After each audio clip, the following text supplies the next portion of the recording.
Lovely.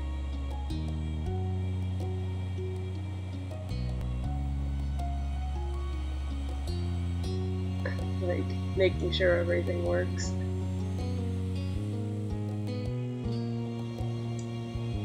Alright.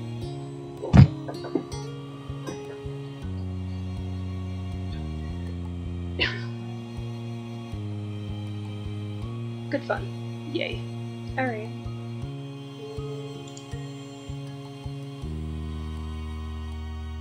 Temper, thank you for working.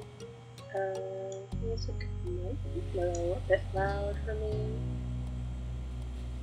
Alright. New file it is. I love this game a little too much. Would you like gameplay explanation too? No. I played this game. It's cute. Lovely.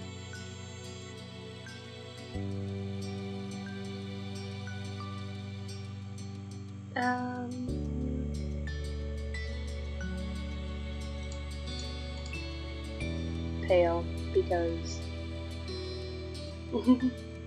Hi, Kalo.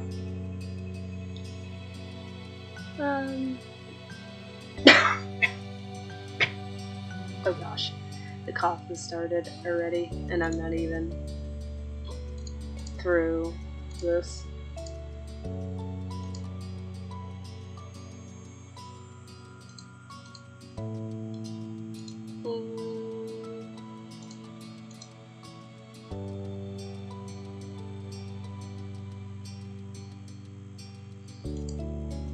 I act like something's gonna change, and I'm probably not gonna end up changing how I choose this character.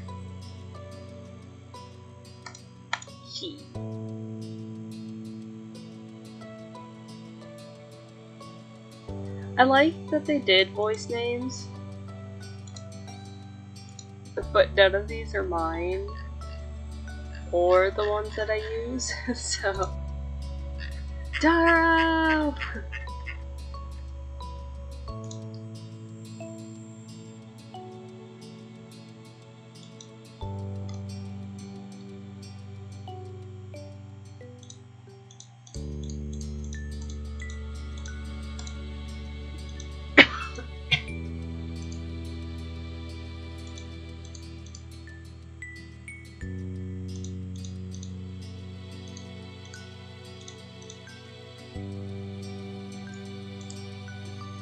I'm an angsty kid. Ooh. Hi.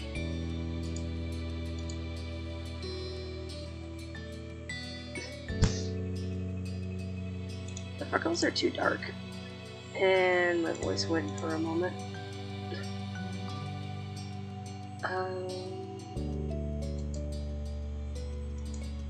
That'd be funny if I just gave one just straight across my face because for no reason. A little back too because fuck whatever.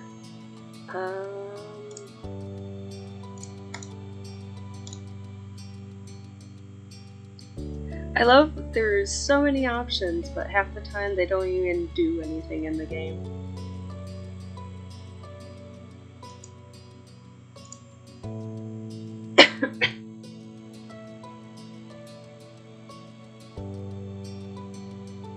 Is that everything besides my name?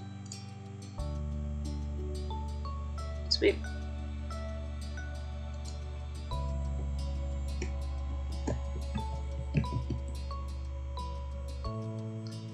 I'm gonna have to say this out loud too. That's the way of character creation. Yeah, it's funny because you don't even see yourself half the time during this. Because I'm trash.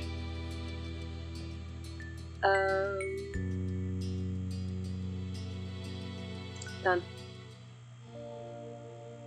Oh god. Everyone's gonna see my terrible reading skills.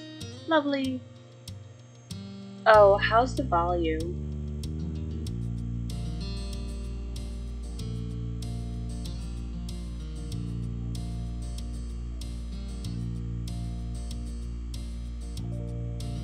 Is the music good? Because they haven't started talking either, so I don't know how loud everything's gonna be.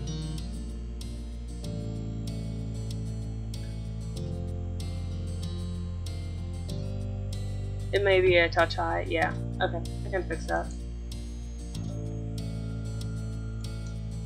If OBS wants to cooperate. Oh, I did not mean to full screen you, OBS.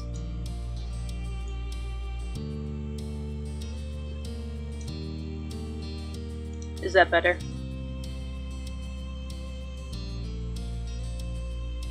But I'm on phone, so my sense of sound is different. Oh well, I turned it down anyways.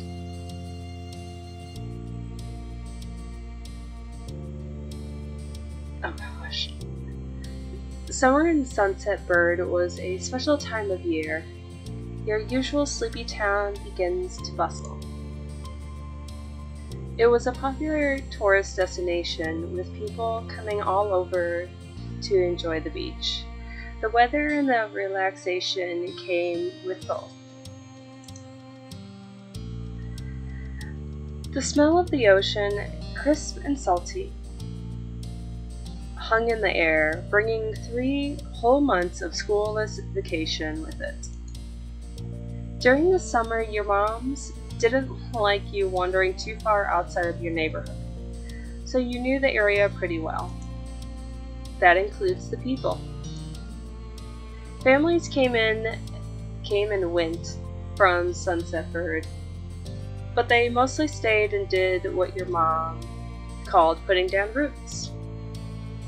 They built businesses, they got to know each other, and they definitely said hello to the nice young kids who waved when they passed their stores.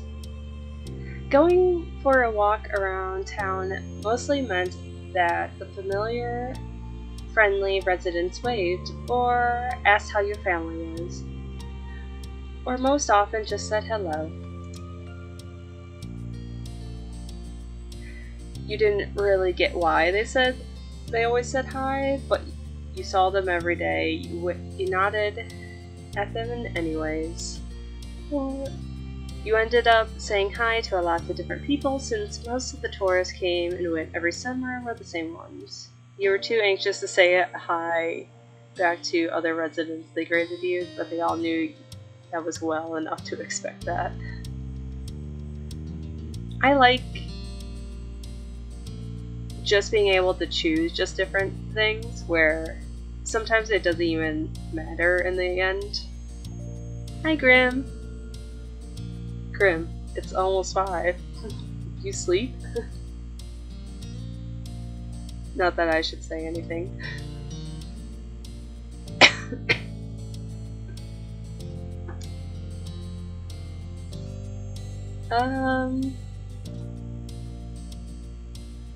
Sure, as a kid. Yeah. Actually, as a kid, I would always end up saying hi. I was... Well, if that's the case, it was rather foolish for you to venture here, wouldn't you say? But Junkie! I was just like, who did that? A true gentleman leaves no puzzle unsolved. Thanks, Vajunky. So I'm just gonna go with this one. I did end up saying hi to a bunch of random people, even if they just waved or whatever. That's how I got a police on a boat to come get me. I didn't realize they were police, and I waved hello, and apparently they were looking for someone that kind of matched my description, and it was not me, but... I'm on the phone. You enjoyed learning all about where they were visiting from, hoped to... I didn't want to go this far, but hoped to visit those places one day too. But today, there was a man sitting on the curb outside your house. He was sitting with his head in his hands, his whole body slumped over and you wondered if he was even a real person or a statue that had magically sprung up from the ground overnight. Whoever or whatever he was, you'd never seen him before. One thing knowing I don't have alert command, I don't know how to set those up. One thing about knowing everyone in Sunset Bird was that people who you didn't recognize really stood out. I have what I want the command to be, I just don't know how to set it up. No problem. Have a fun lurk. I'm just gonna be reading, destroying my voice before work. Stood out. It was rare for the tourists to venture into the residential district, as your mom's called it. So for you, not knowing who a total stranger was setting off a lot of red flags. Your mom's had a talk with you and your big sister Lizzie about this kind of situation before. You hadn't exactly listened at the time, so you think it's okay to talk to new people. They mentioned that some people aren't good to talk to, but other types can help you if you don't know them. You remember it's okay to run away if you feel uncomfortable, so you don't have to worry about being polite then. So in other words, the third one, because he's sitting there, just walk around. You weren't sure about this man yet. Cool. You still felt a bit scared knowing he was in your front, blocking the way to your front door. That's even worse, is that it's like your house is right there, and you're just like, just let me in. I had a homeless dude just sit in front of my apartment, and I was just like, I really want to get in, but I don't want him to get in. So I like waited for so long. You were pretty interesting. You wanted to know more about what was going on. Whether he was nice or not, you did not. You didn't want to be bothered. Hi, Vincent.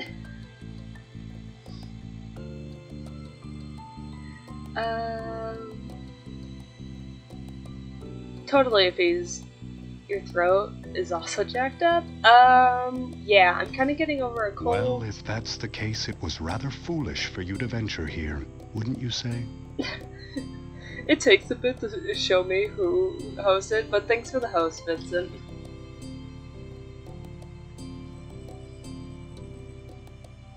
I figured, wow, it's a good day to read a bunch. I'm gonna do this one. It is scary. You slow down, your mind is racing for ideas how to get past him unseen, but it was too late to escape. There was a split second when your eyes met, and you took in a shaky breath and your eyes darted to the sky, pretending to stare at a bird or whoever is hovering nearby. It was so awkward when you do meet someone's eye contact. You're just like, ah, shit. Oh. Are you guys expecting voices? Because...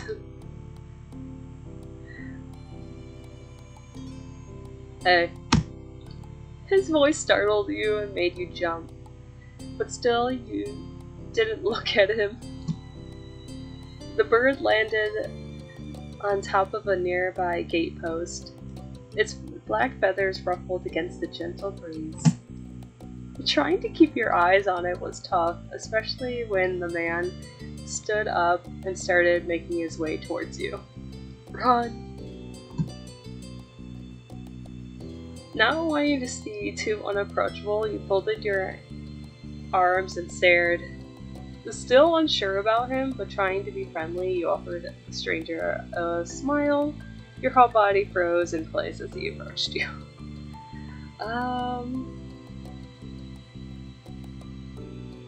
Well, if he's already talking to you,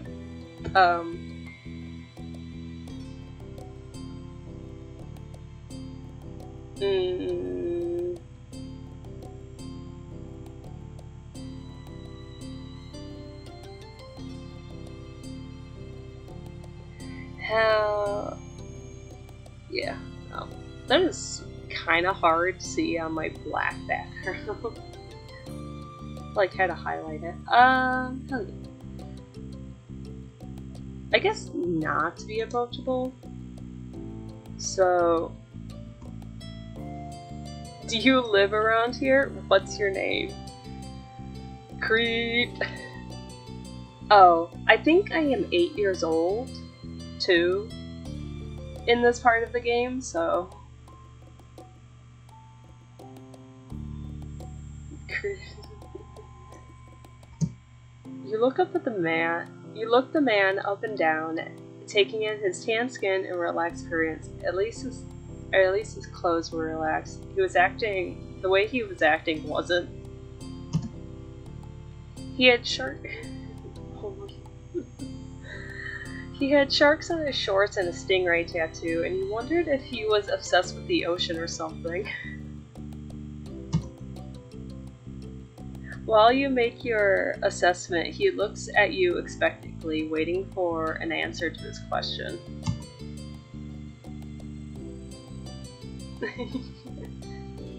Yeah, I live here. I live right there. My name is Sophia. Or you continue to say nothing.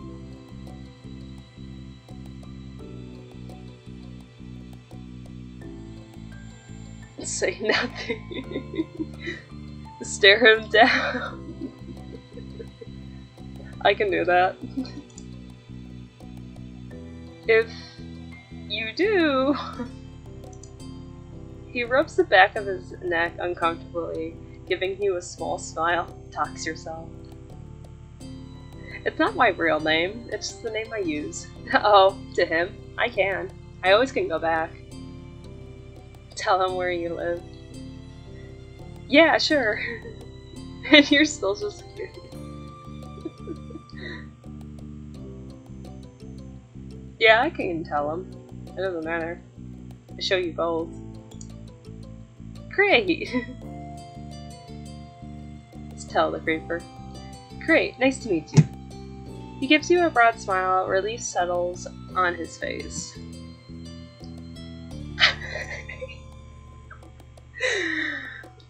He reaches into his pocket and pulls out a clean $20 bill, crinkled in his hand as he holds it up to you.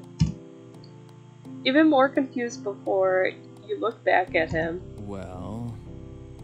Could you do me a favor? Nothing bad. Sorry, I should have, let me start over, bro. He clears his throat, stands up straighter. From where you're standing, it just made him look creepier. Shows a blurred money. I have a son, his name is Cove, who's about your age. Cove. That seems like a strange name for an actual living person to you. You chew the inside of your lip. The guy was definitely obsessed with water. You thought it was pretty cool.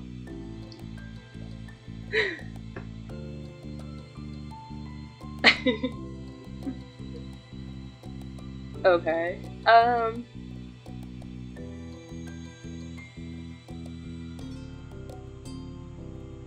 Sure. Name's unique. Yeah. You've never met anyone with that name. I've only met generic people. Because I live among generic white people.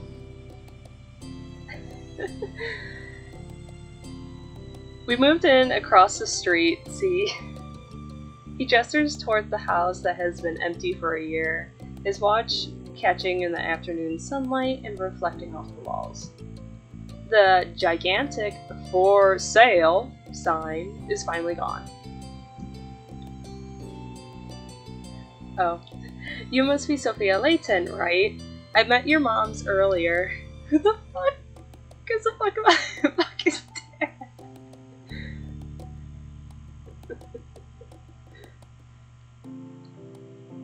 I met your mom earlier. Look at it. Don't worry, he's single too. I met your moms earlier and they told me you were 8, just like him, so... Shook the $20 bill to bring it back to your attention. Ah! I am 8 years old, Vincent. This won't work. I hope... That is a detail I missed. Bring it back to your attention and hope... A hopeful smile tilted his lips at the corners. Can you try being friends with my boy? Boy. Just give it a chance, you can keep this. He wants me to be friends with his son, so he's trying to pay me. Just give it a chance, you can keep this, he's a good kid, you'll like him. Do you mind? But you gotta keep it a secret too, okay? That's sad. It is. It wouldn't be friendly to say his dad sent you. You eye the man. You felt sorry for Ko. Did the other kids really get their parents to pay for friendship? I just feel sorry for this kid. This was... This definitely wasn't a normal way kids made friends, and you knew that. Fucking loser. What you say? Wanna make a deal? You took the bill, you did... All the more reason to... His dad in like 10 years. We could just run away, or didn't want the money. I'm not taking the goddamn money. I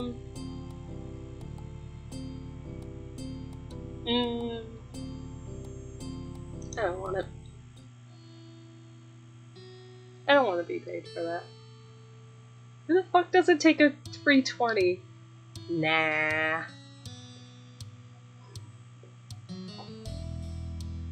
I won't be paid for that, it's too weird. He deflated enough to notice, but not completely. Are you sure? It won't be so bad. Even if it is just for the summer, that will be enough. That only made the sound more strange to you. Why does it lasting the summer matter? When he was clear his initial strategy wasn't gonna fly, he tucked the bill back into the back pocket and changed the request. His dialogue could be lifted and placed on a voice computer. Yeah, most definitely.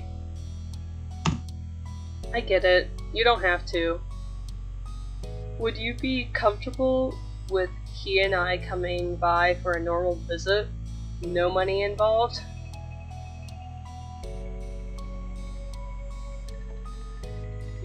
You have to ask my mom.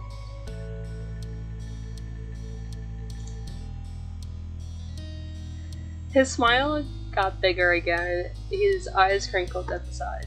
Of course. They invited us over earlier, but I'd like to ask you to. Then I guess you can. I'll bring him by tomorrow. I wanted him to meet and greet the neighbors today, but... Well, I don't know where he's gotten off to. He laughs when he says that, but the way his face looked, you thought he actually wanted to cry. If you see him, can you tell him to come on home? He's got a pink cast and glasses, and you can't miss it. I mean, no.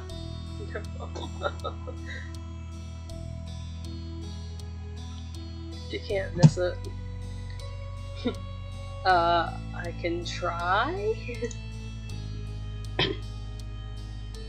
You nodded, not totally certain if you can find Ko, but willing to look. The man smiles and reaches out and pats you on the head. Don't be a coward, go forward. Pause before doing so and then pulls his hand away instead. Your mom's already checking around for me, and a thoughtful crew you are. Now I better go look too. I can't put everyone else to work while I keep sitting here. I thought he might come back, and that's not what's important. I have to go. Thanks again, Sophia, so much. He jogged off the street without another word. You decided to check the hills behind your house. Ooh. Step 1. First sight. The chirping of crickets in the tall grass greets you, quiet and familiar. From the top of the hill you could see the ocean as you walked. You listened to the crash of the waves on the shore and the seagulls squawking as they settled down for the night. You always loved the ocean, it was so much fun. You loved hearing stories about the sea, about merfolk, sea serpents, and you imagined living far beneath the waves. Or you didn't enjoy the beach at all, especially the sand, which got absolutely everywhere. Dude, I'm an 8-year-old kid. Mermaids! Sometimes you're almost convinced that you could see a flash of a shining mermaid's tail in the distance. You took in a deep breath, and you tried to relax. You couldn't. You weren't sure what, but something told you weren't alone. Run! So you glanced around. Look, small kid.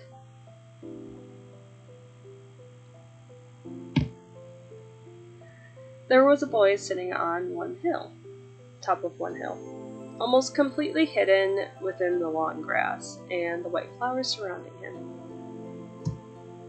He's got squiggly eyebrows. His head was buried in his knees, staring ahead by himself. For whatever reason, probably just because he wasn't paying attention, he hadn't noticed you yet. You watched him a minute longer, feeling a little bit like you found a deer in the wild. A wild child!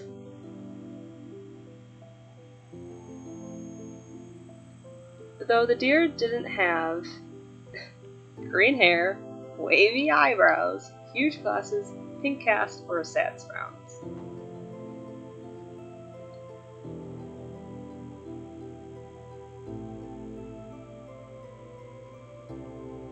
How far away is this kid, and how could you see the wavy eyebrows already?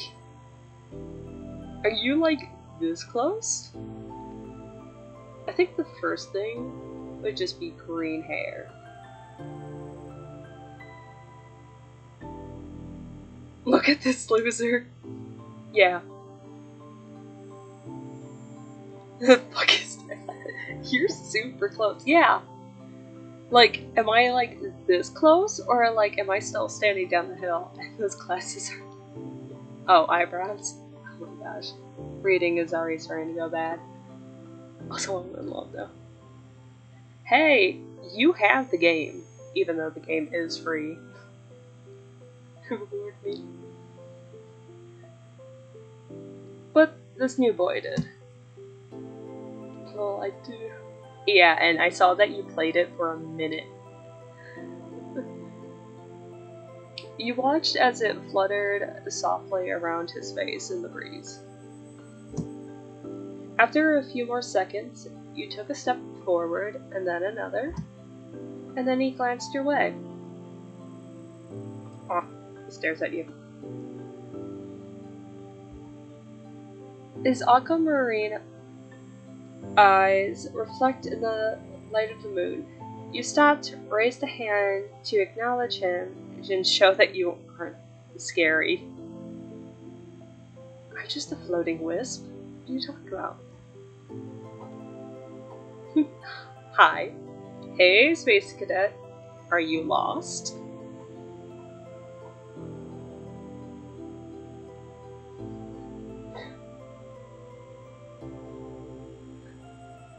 Hey, Space Cadet. Oh my gosh, yes, I should. Because he looks out of this world. Yeah. Hey, Space Cadet. With a start, he jumps to his feet, his hands balled into a fist at his side. Oh, look at this small child.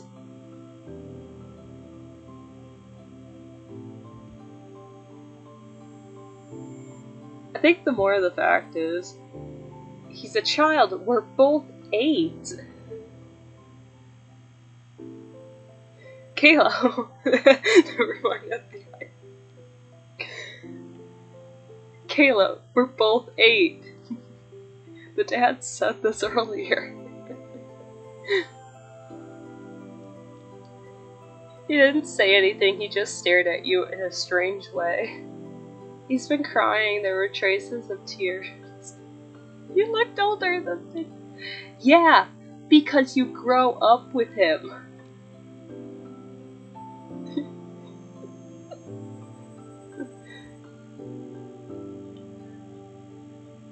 There were traces of tears on his cheeks, and his knees were soaked. The hem of his shorts, his eyes were still shining from a few more. You obviously caught him off guard.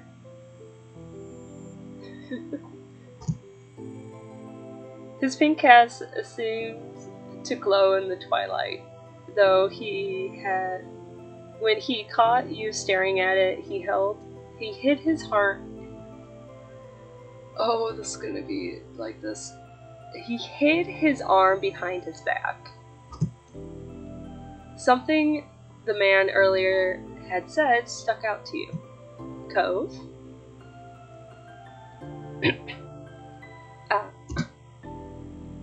His eyes wide as he studied you. How do you know that? Lucky guess. I'm all-knowing. I met your dad.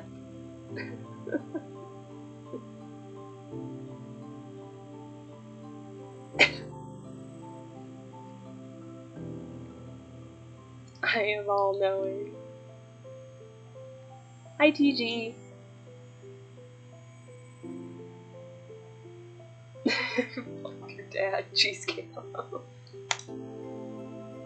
That's a lie. Tell the truth. Oh. He found out. Abort! Abort mission. Okay. Your dad told me who you were. Oh. So, is this your hill? He gestures with his uninjured arm to the patch of grass surrounding you. His face falls at the prospect. I can leave if it is.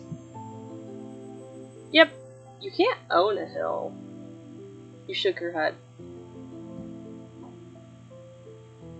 Technically, as a kid, you can't own a hill. Maybe. Why not? How could you? You just do. I had a hill back home. Well, this isn't mine.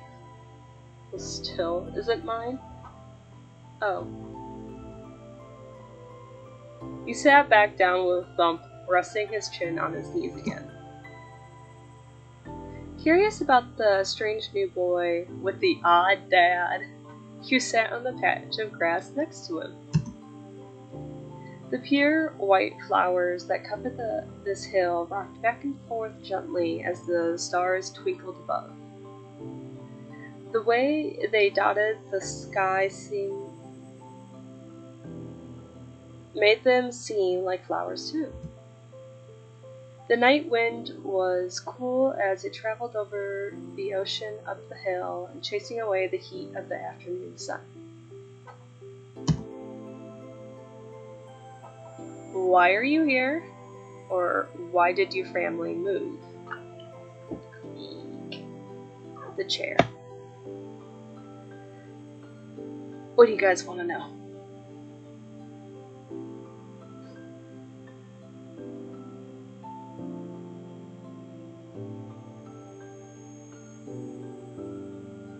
I just realized my chat box did work. Why are you here? Okay. The quiet hiccup escapes Cove as soon as you ask the question. Oh. Almost like they never stopped, his tears start up again with a vengeance. My parents, they don't want to live together with me anymore. The tears fell fast and heavy over his flushed cheeks, sticking in his dark lashes.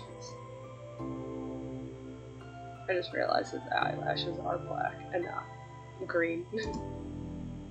My mom made my dad leave and he took me with him, and now we have a house here and I want to go home. The outburst took you off guard.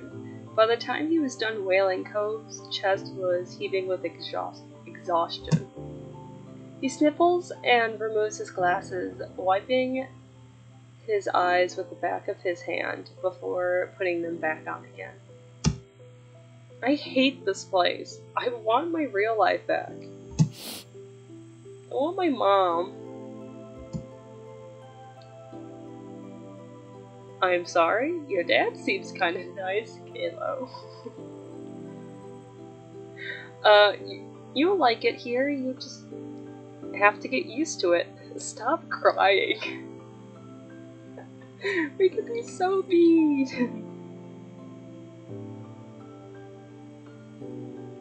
To be honest, I can't handle people in situations where I'm like, I probably would just say, I'm sorry.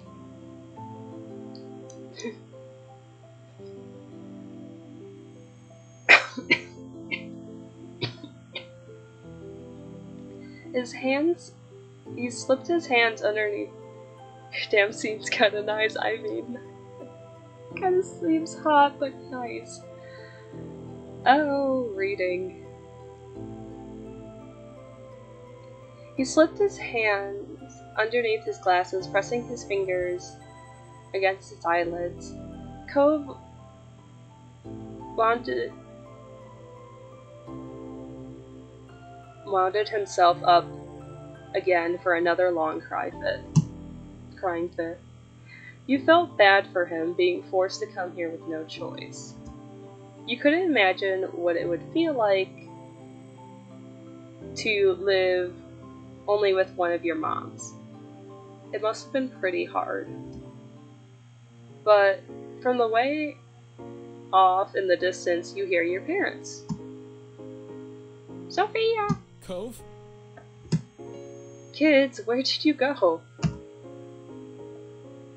Cove looked at you, tears still clinging to his cheeks. Don't tell them that we're here. I want to go home. I don't want to go back to the house. I want to go home. You can handle it. You have to go. Don't worry so much. Sorry, I have to. It'll be okay. Which I feel bad. I never had to be in this situation since I've only lived in one place most of my life.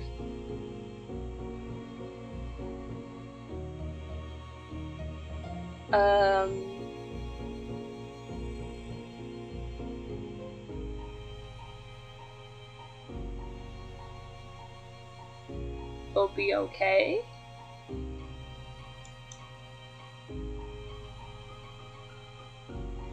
You were struck by the sudden need to reassure Cove. It's not gonna be all fun, but isn't he your family too? Yeah, I guess. Then you can count on him when you really, really need him. Assuming he's good. You shot him a grin, pushing yourself to your feet. Slowly, Cove stood up with you, still looking a little redundant. Fucking hell. And then Caro and Trash aren't even here to help me with fucking words I can't say anymore. Reluctantly. Fucking hell. His dad's voice rang out again. Cove, can you hear me?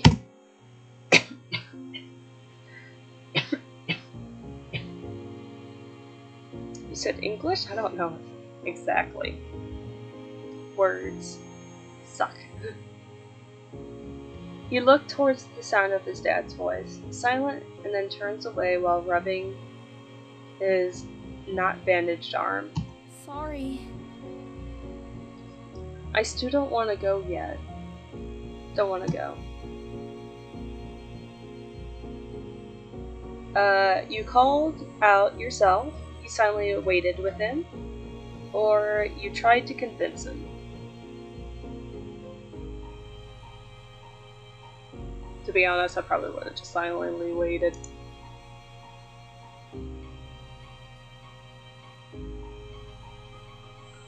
You wait, what? Oh, whoa? Oh, whoa?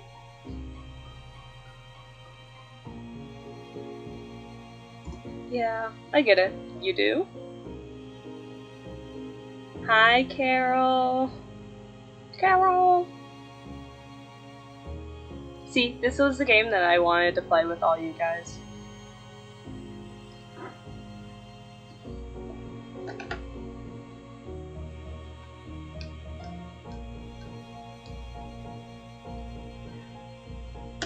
My little thing was kind of freaking out because it got too dark in my room.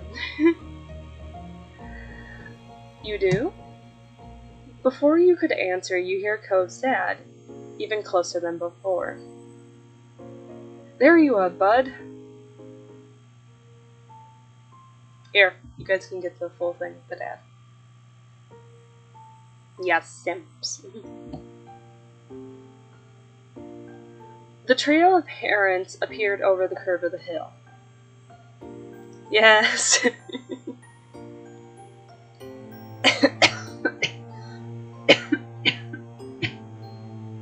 Yeah. Instantly, yeah, English. All their eyes land on you as they rush over. Hey, look, it's my mom's!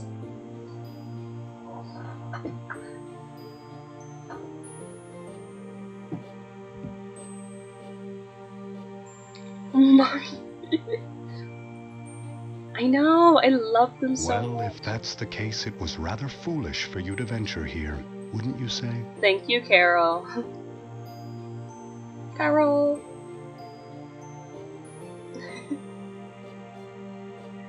Both of your moms were at your side in a split second. Faces filled with worry.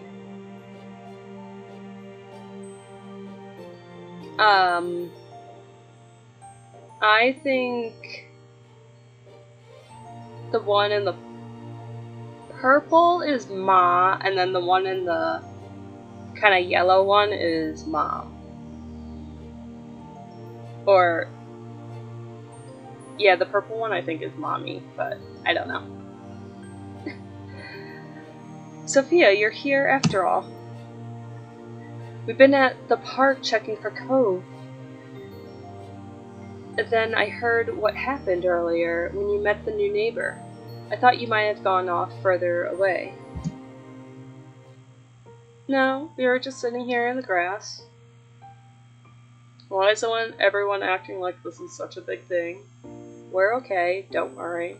Cove didn't want to go home just yet.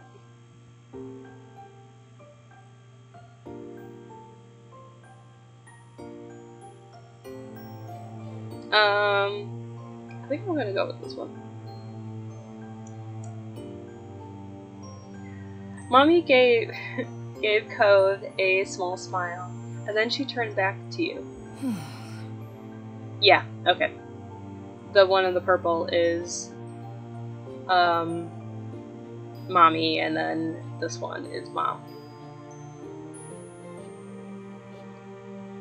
Thank God, both of you are fine.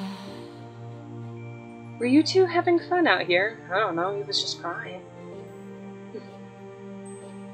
She looks like a mom. You look over at Cove, who was wiggling against his dad's tight hug and pushing against his arms. You shrug. I like him. He's good. I think I'm gonna marry him. Just like full blown. It's like, this kid is mine.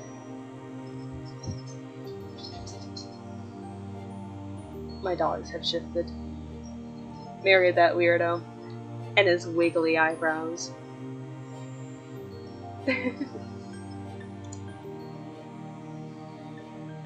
No hesitation. None whatsoever. He can't escape. He is mine for life now. You nodded and smiled slightly. Oh, that's wonderful. Finally letting go of his squirming, scolding son. In the jar he goes. Squirming, scolding son. Cove's dad turned to the three of you. That's a relief. Thank you very much for finding him. I really don't know this neighborhood. Good thing Sophia knows the whole area so well. Absolutely. We should be getting home now. It's been a long day for all of us. Us all. Say goodbye, Cove. Bye. The two of them walked off into the darkness. Heading back to the neighborhood, you watch Cove's pink cast until it disappeared. Tell you what, we'll have a proper playdate tomorrow, okay? Your new friend's dad wants to bring him by to see you and Lizzie. How does that sound? Sure, I can show him my stuff. It sounds like words. You nod and ducking your head down. He can look at my rock collection. I used to collect rocks and feathers. And I found my rock collection the other day, and I'm like, oh, I still have this. I don't know where the feathers are, though. Of course. I'm like, cool. The mouse does hide behind my character. Of course. Then okay. Both of your moms laugh, the sound overlapping into a warm, familiar chorus. Mommy puts her arm around your shoulder and leads you towards the path. Satisfied and more than a little ready to go to bed after a long, exciting day, you followed them home. I have my tea, my blanket, and ready. Coffee stream time, yes. Okay, so you can actually, your feelings for Cove. I can't jump to love! So, I can just say, like, you can stay indifferent, you can stay fond, which I like that the little expressions change, or you can develop a crush. Your comfort level, you're either direct, relaxed, or nervous.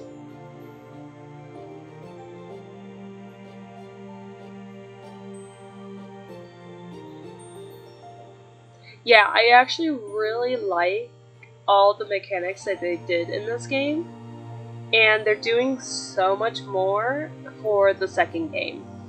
because they mostly finished this game. There's just a few like extra DLCs that they're coming out with. The best. Hey, it's free. You can do it on your own too.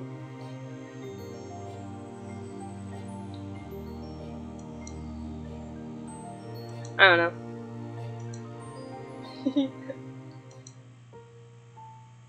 God, I do now. Need to be open more than 1 minute, yeah. I, like, full blown for like 4 days straight played this game because I loved it so much.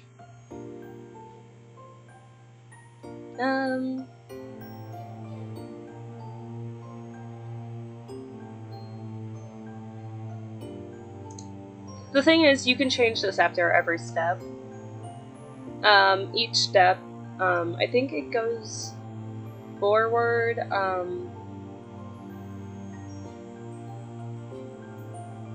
I don't know how many years actually. I forget. I like to relax. You won't be able to change this again until step 2. Yeah, that's fine.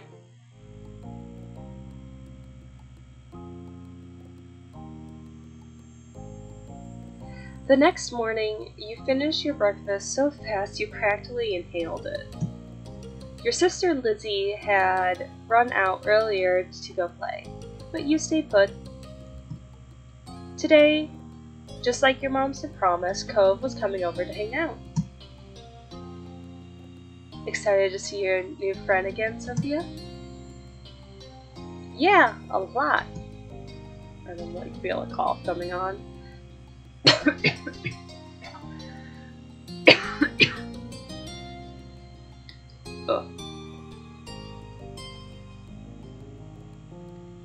If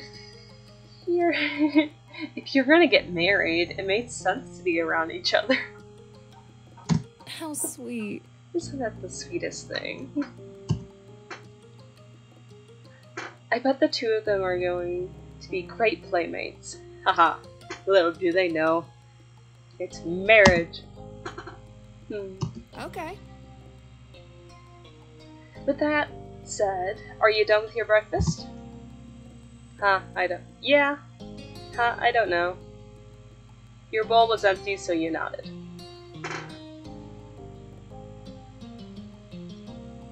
Yeah, if the bowl's empty.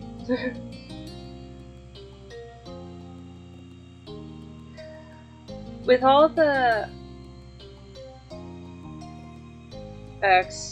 aspiration? Fucking hell, English. And an 8-year-old could muster, you looked at your empty cereal bowl and then at Mom. Okay. Okay, attitude kid, we'll see. Oh, I gave them, I think, the sarcastic, like, yeah. Good job, and you should be here soon. Clean up began, and then on cue, there was a knock.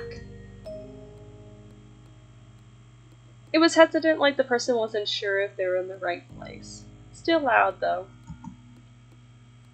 We need to get a more obvious doorbell. I know. Sophia, could you go get it? Ah, yes. Have the child answer the door. You practically leaped out of your chair on the way to the door. There he is!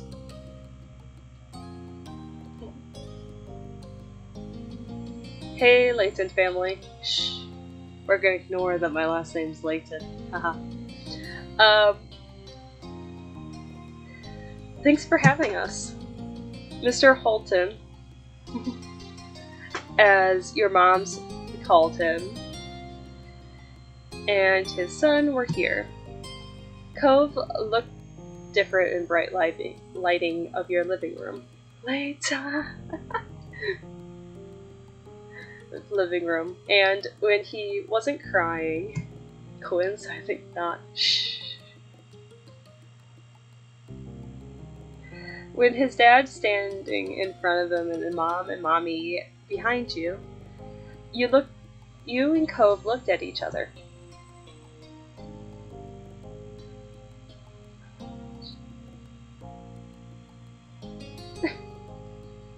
Oh, yes. Kara, that is abomination. Yeah.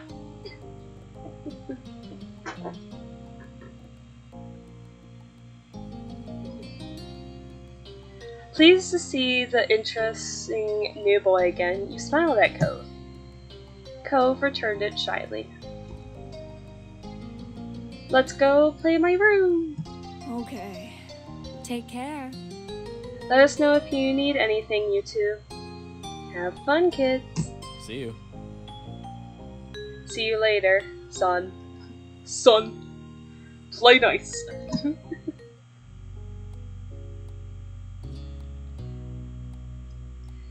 You lead him into your room, puffing out your chest a little bit at the sight of your treasures. Haha, look at all my shit. There were lots of stuffed animals, a cool bed, and a window to look out. Of course, the stuffed animals. It was a great room. You hadn't had anyone to show it to in a while, but you were really proud of it. He leaned in a little closer to one of your drawings on the wall. Haha, draw too. I like this. Me too. I drew that. Thank you. I don't. Imagine if I'm just the rudest little bitch ever. I won't do that. I can't. Physically, it hurts me to be rude in video games. Thank you. You're welcome. You smiled at him. You were proud of that particular piece of art, and you were glad that he noticed. He turned to look around the room a little more, studying the books on your desk and the pictures on the walls. You started to feel a bit nervous. You felt the atmosphere was kind of awkward. You were glad for the company. You hoped that he liked your room. I feel like you would feel like you hope that he would like your room, just because I feel like that was everyone. Like, if you showed your room, you're just like, oh, I hope you don't say anything bad. I live here. I still get this now when I have like some friends who have never been in my room. Like, I bring them up to my room and I'm just like, please don't say that it's a mess. I know it's very cluttered. You had to put a lot of effort into making your room as nice as it was. You hoped that he didn't say anything bad about it. Yeah. And then his eyes landed on a tiny box of beach things you collected, tucked away by your door. My mom used to collect seashells. We had like 2 big, like gallon-sized bags full of seashells.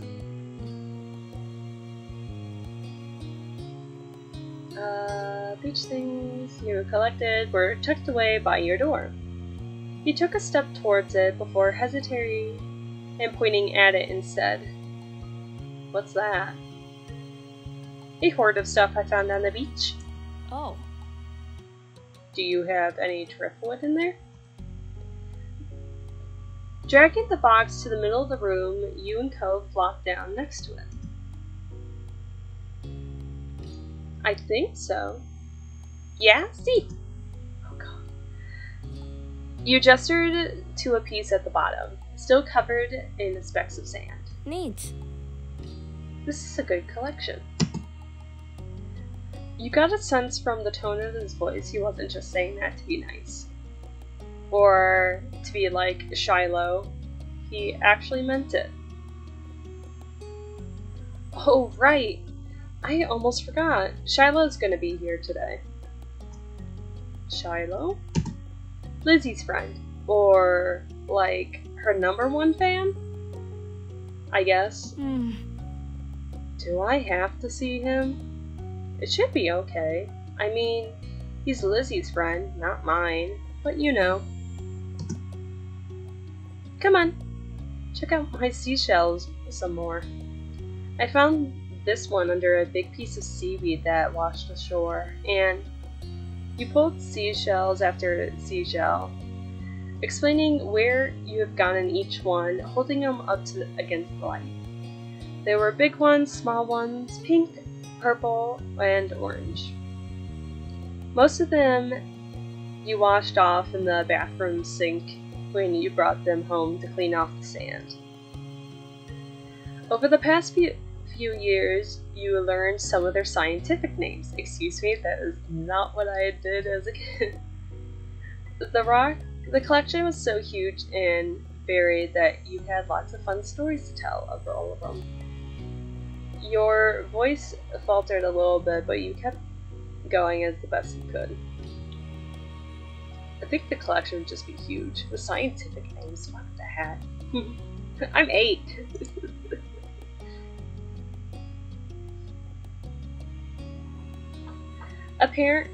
Apparently fascinated.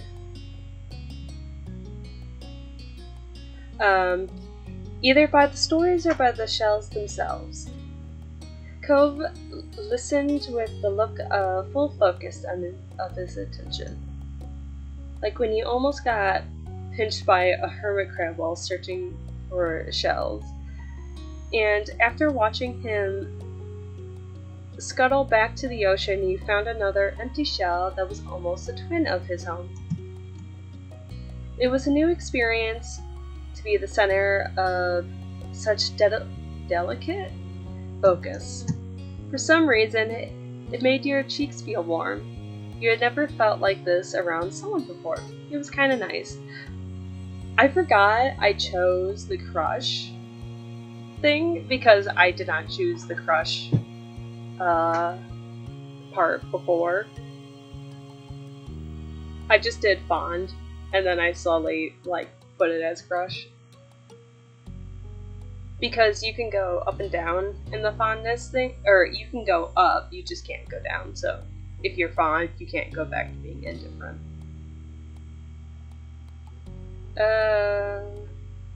You never felt like this around someone before. It was kind of weird.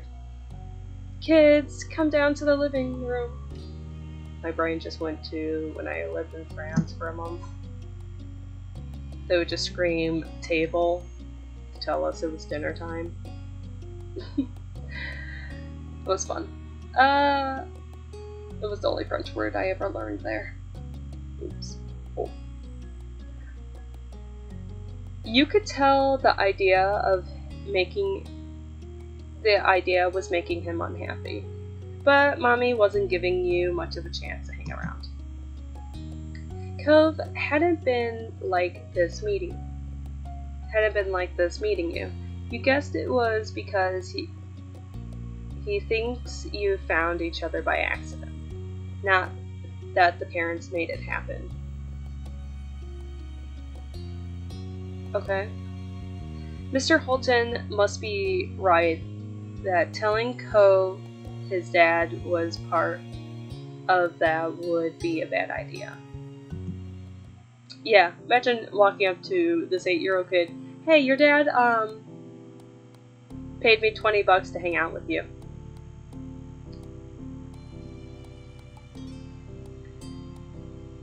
Disaster. Before you knew it, you were both being escorted downstairs and deposited in the living room, ready for Shiloh's visit. The two of you mess him up. Oh yeah, I've already told you about that aspect of this game. The two of you sat side by side on the floor of your home's entryway.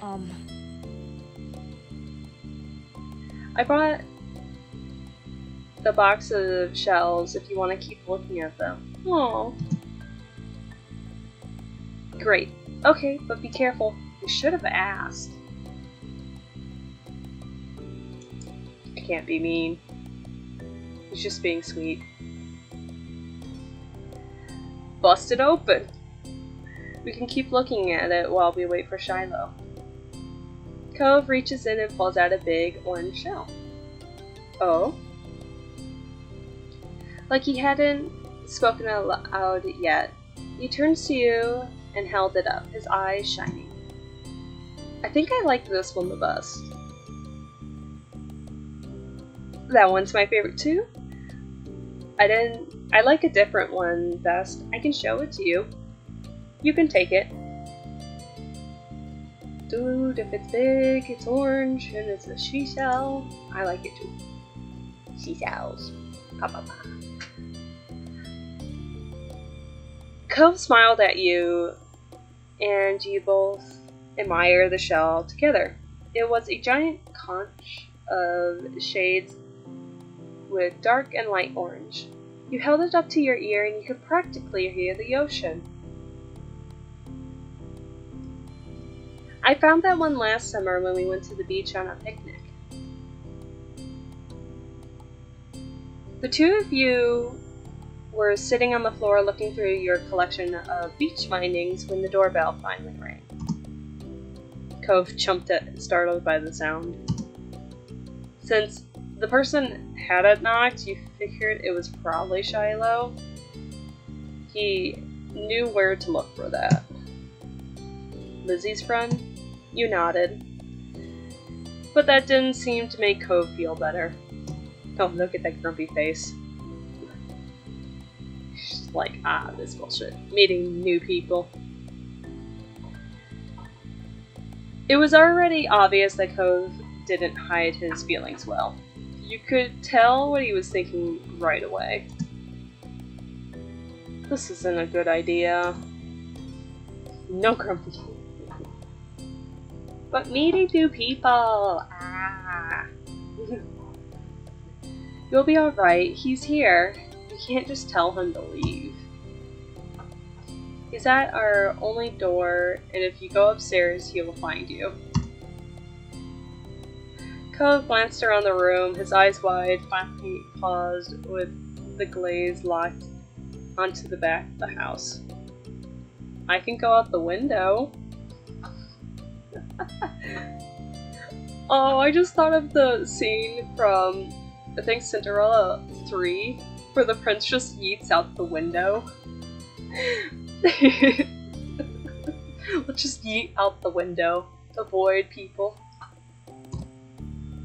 He was already walking towards it. Scrambling to think of something to say, you step forward and then pause. Do you want to break your other arm? Shiloh is the least scariest person alive. Cheer up.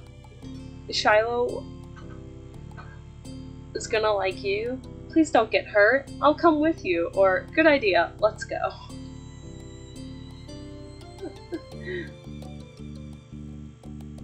Should we eat out the window with them?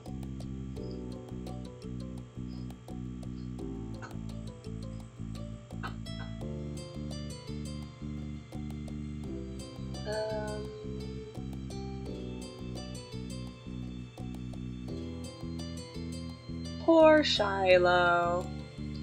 Oh well, too bad. I'm coming with you. Do it. Cool. Hurry. They'll see where we're going. He glanced back at you and then nodded. The two of you made your way to the window. Together. It wasn't much of a distance to clamber out, but by the time you landed gently in the bushes, you look up to see Cove was hurry walking off taking off away from the house. Fucking English. He was fast, but you could outrun him if you wanted to. He was not fast. You could outrun him if you wanted to. He was not fast, but neither were you. At that speed, you weren't sure if you could go fast enough to reach him.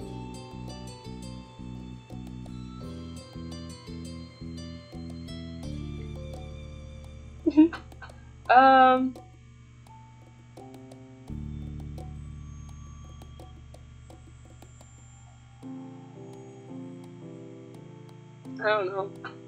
Just make both of you kids fast. Yes. Go! You ran as fast as your legs could take you, grass whipping around your ankles as you did so. Cautiously, Cove slowed to a halt to look back at you. Oh shit, what did I do? Halt looks back at you. Where are you going? I don't know. Somewhere else. I just don't want to see... And there's Shiloh. Sophia! You look back and you saw Shiloh hopping down the hill after you. Yeah, you can't escape Shiloh.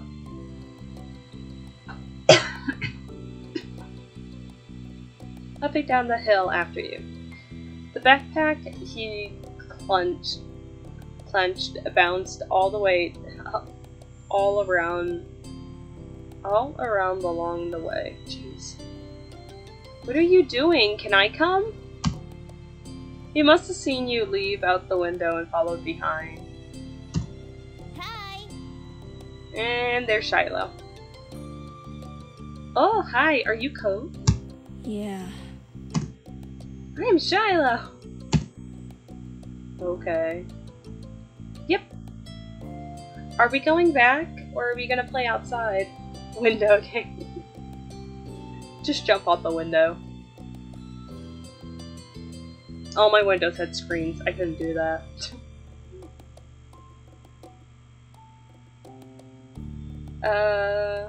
Are we going back, or are we playing outside? Shillow's eyes moved between you and Cove. The smile remained strong on his face. It was a tiny frown from Cove in a response. You were just grateful that he hadn't asked you why you had been running away. Inside, we left the box on the floor. Right, my seashells and stuff. Gotta make sure that they're okay. Okay. With Shiloh trailing behind, you and Cove headed back up to the house. Damn, we didn't get very far.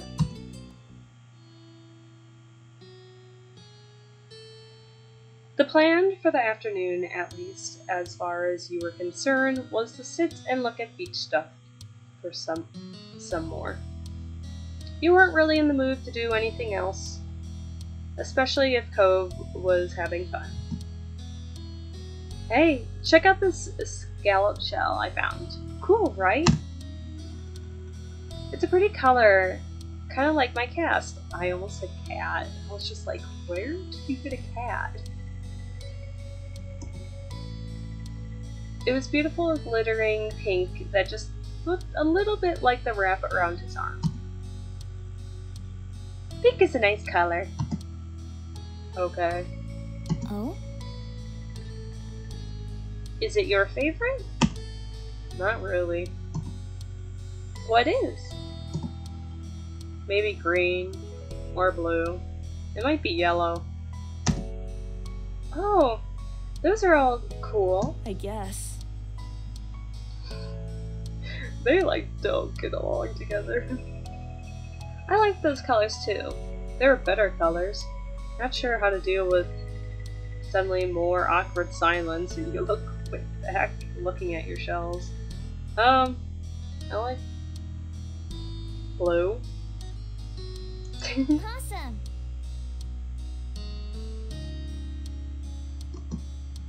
Both of them smiled.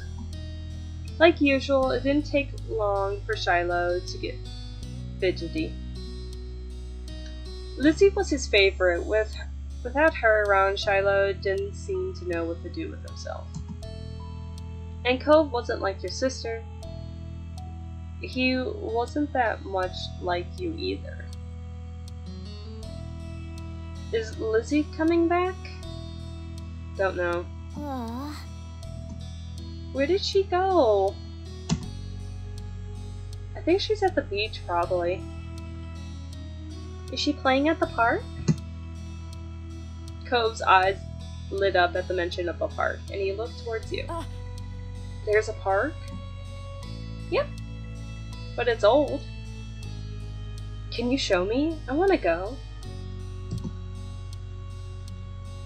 He started to get up before you even answered, and Shiloh jumped up beside him with excitement. Really? You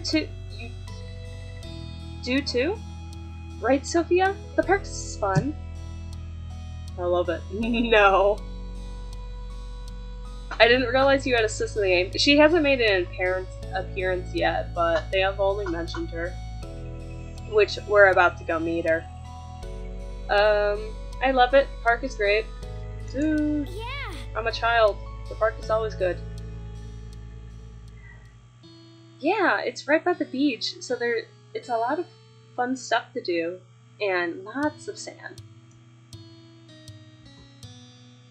The Anakin from Star Wars. I hate sand. It has a jungle gym and a bunch of swings. Swings! Swings were my favorite. That sounds like it could be cool. So, are we gonna go find Lizzie? I don't know. I never really wanted to see her. Damn. I just wanted to check out the park. Check the park out. Adrift without any direction, Shiloh finally turned towards you. Okay. Poor Shiloh was just like, get me out of this awkward conversation. He perked up, both boys wanted to go, and it was only fair. After getting permission from your moms, the three of you were ready to head out. It was a short walk to the park. Lizzie had convinced your moms that it was so short that she should be allowed to walk there by herself. Here you go. The park.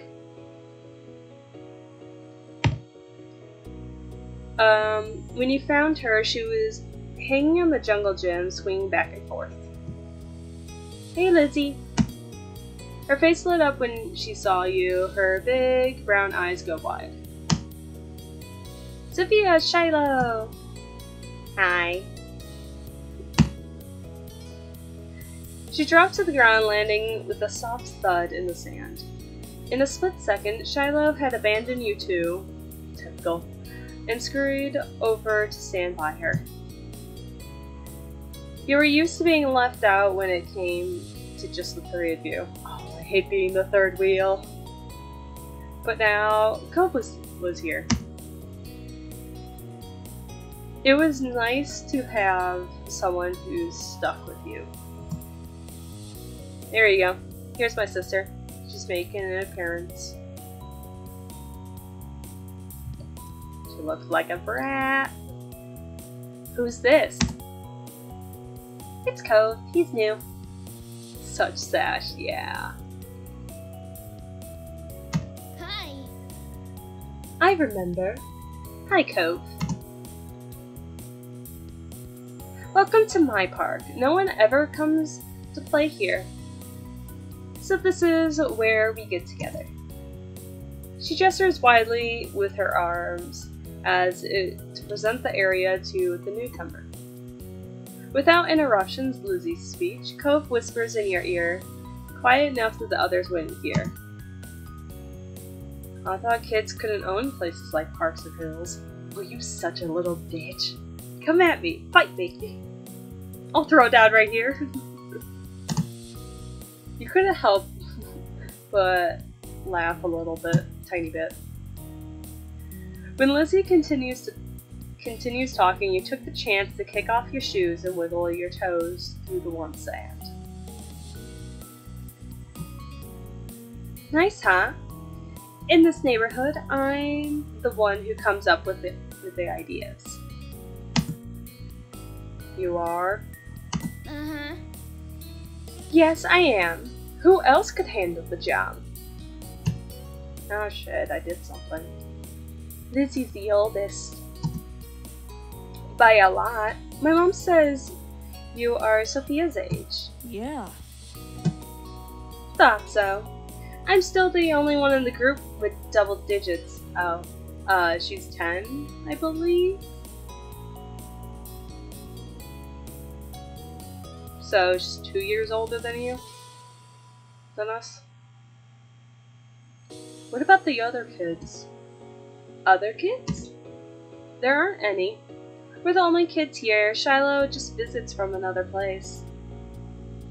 How sad. Being stuck with your siblings, be the only person you can play with. Yikes.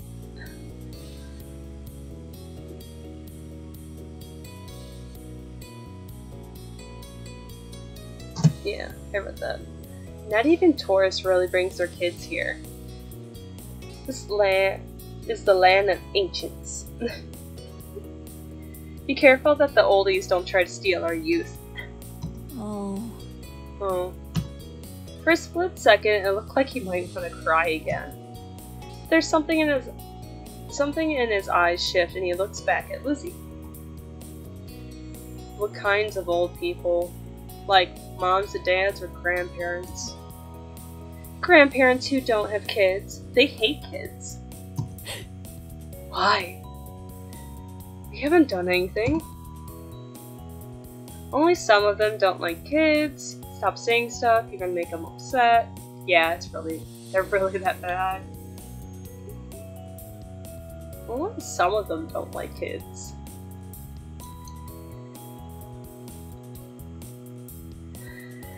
You interject quickly, hoping Lizzie wouldn't take things too far. Cove sniffled, his forehead creased and is that creasing in with worry? The fuck? English? Lizzie staring down Cove, but Cove wasn't even looking at her anymore. He didn't seem to care that she was there. He went into his own head. Shiloh was next one to speak, completely unaware of the situation. I met Lizzie and Sophia in school, so you'll see tons of kids once summer's over. I don't want to go to a new school. I don't want summer at the end. Yeah. Shiloh looked down to the dirt. He hadn't had much luck striking up a conversation with Cove. This poor kid. I like summer vacation a lot, too. He's trying so hard. All the building tension in the air suddenly vanished when Lizzie laughed. At Shiloh's discomfort and how weird she thought Cove was at something else entirely you really didn't know. But she laughed, her face scrunched up a bit. Scrunching up. Okay. Welcome to Sunset Bird, Cove. Take a seat, put your feet up, and get used to it. You offered him a subtle smile that at least looked to reassure him some. For the rest of the summer, Cove was always there. You saw him more often than Shiloh on some days when she was in a bad mood or busy. You even saw him more than Lizzie. He became a staple to your everyday life, the way the sun and lunch and the beach were. And lunch. Looking back on it years later, you would realize that you had a tiny crush on him right away. One that had made you want to spend as much time with him as you did. Of course, that was only the start of things. And now we get into the kind of the main portion because we just finished the prologue.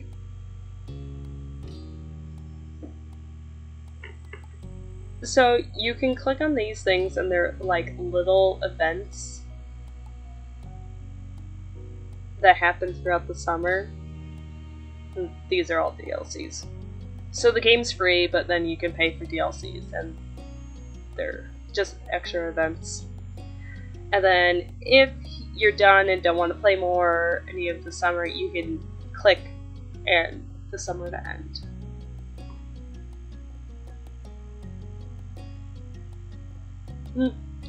Alright, I wonder... I'll start at shopping, and if that finishes, if you guys want to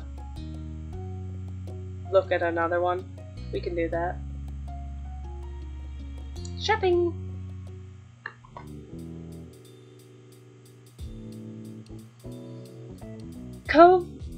Damn.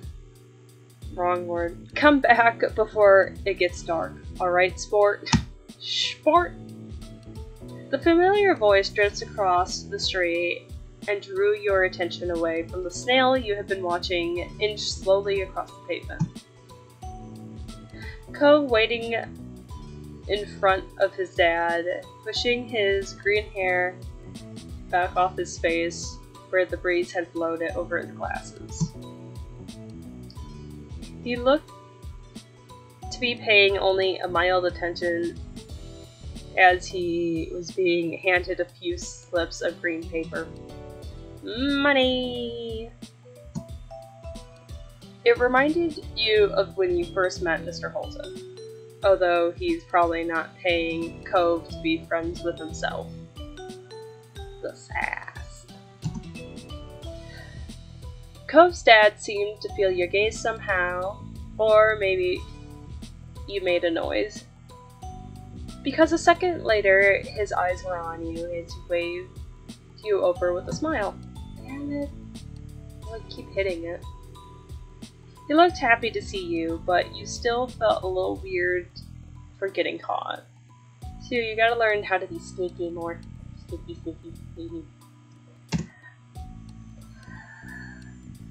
You brushed your hands together to free them from the sand, and then jogged over to join the two, smiling at Ko first and then his dad. In turn, Ko shuffled his feet in place as you got closer. Oh, look at the little smiling boy.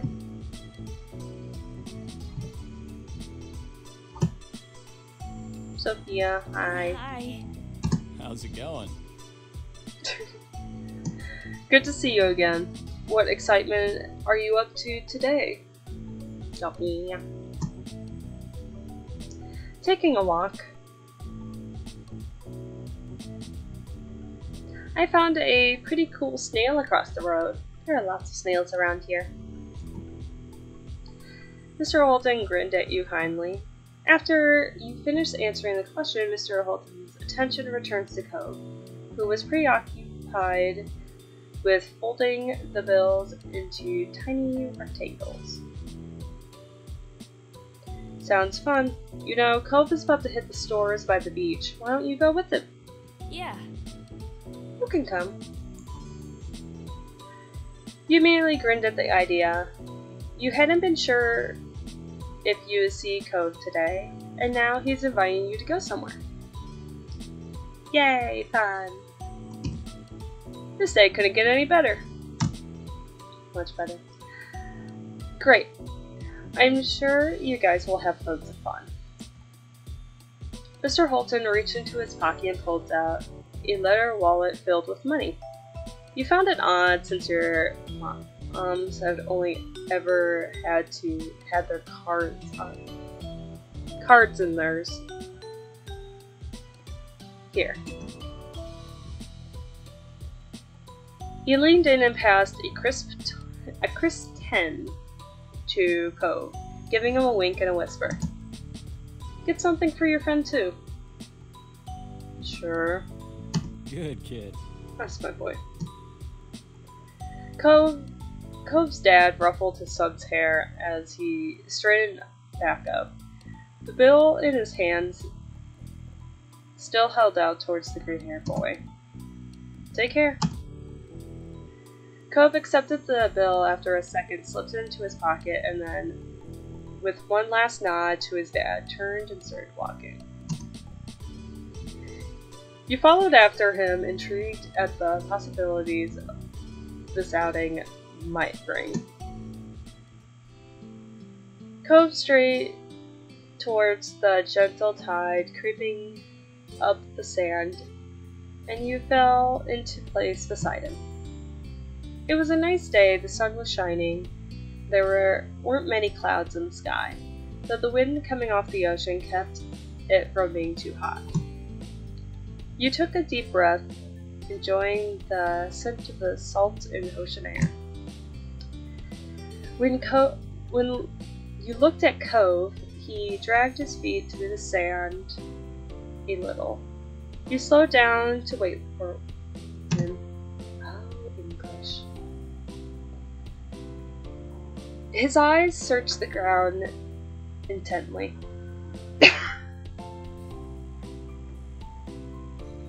I'm gonna get some water.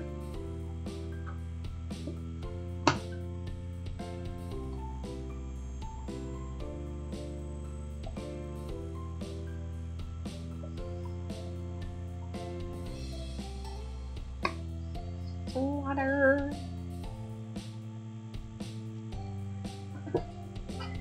His eyes searched the ground intently.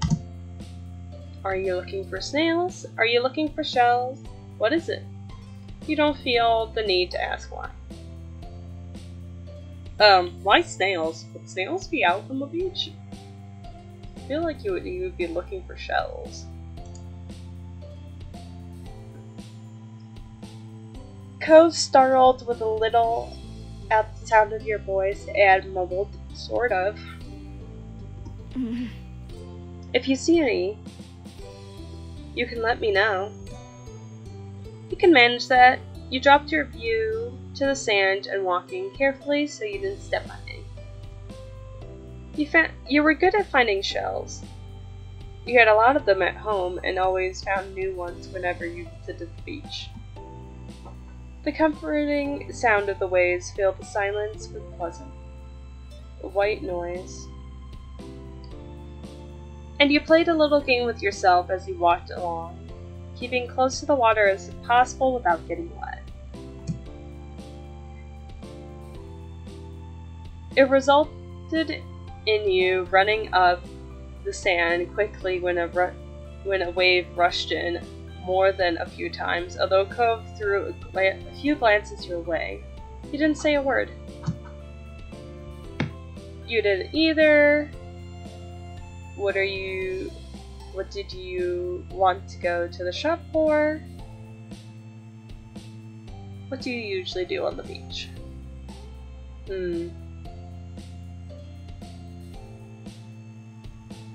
I guess if we're going to the shop, he's going for something, right? I need a new sand pail.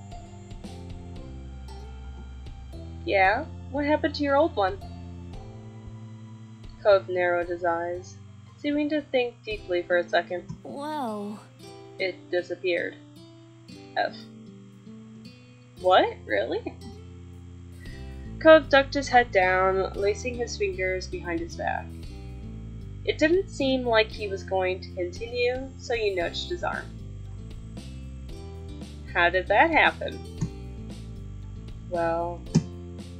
Cove opened his mouth and then shut it again, considering. I took it to the beach one day. Uh-huh. When I got home, it wasn't anywhere. You left it there? Nope, it wasn't on the beach when I went back. Then you lost it. It disappeared. So... What about you? What are you doing out here?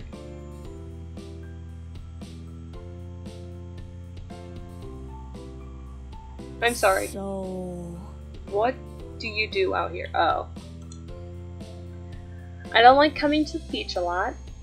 I like swimming, I like looking at the fish, I like building sandcastles.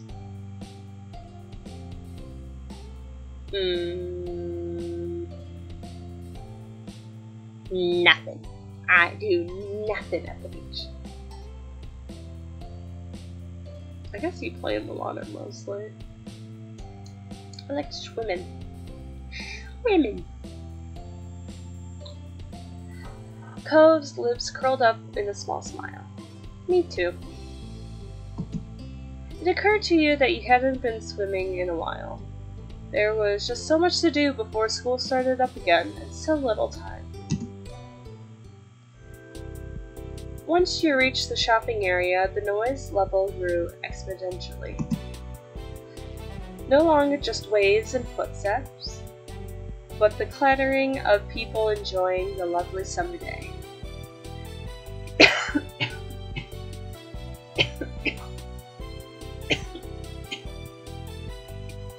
Did I die? Jeez.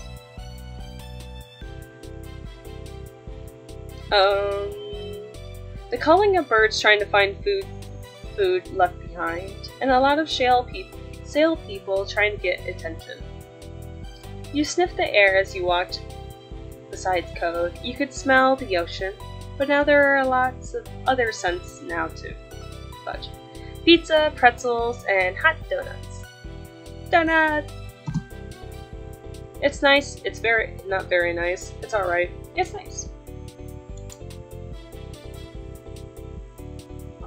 The energy surrounding the area seems to fill you, and there was a bounce in your step as you began to look at all the familiar sights. There were so many things to do now, and you didn't know where to begin. You looked at Cove, hoping he was just excited as you were. Cove was glancing from one street to the other, with a look in his aquamarine eyes that you couldn't quite work out. What's that? Cove pointed to a large crowd of people gathering near a few tables with a large, colorful umbrella booming in the middle. You couldn't see it past the adults who were blocking your way, but you knew that there was something worth seeing. Without another word, the two of you hurried over to see what all the commotion was about. Feast your eyes on the amazing Alexander! In the center of the crowd was a man with a tall hat and a funny green coat with 3 long tails. There was a little table next to him with a cloth hanging over that read, "The Amazing Alexander," in glittering gold script. Why tell people his name if it's already on a sign? Oof. Cove hummed with understanding as he turned to walk away as the amazing Alexander began shuffling a deck of cards. Maybe we should stay and watch? Cove glanced back at that man and then briefly lifted his arms up off of his side before returning them back to place. Okay. You grinned, waving for him to follow you as you raced back to the stand in the crowd. With that, it began.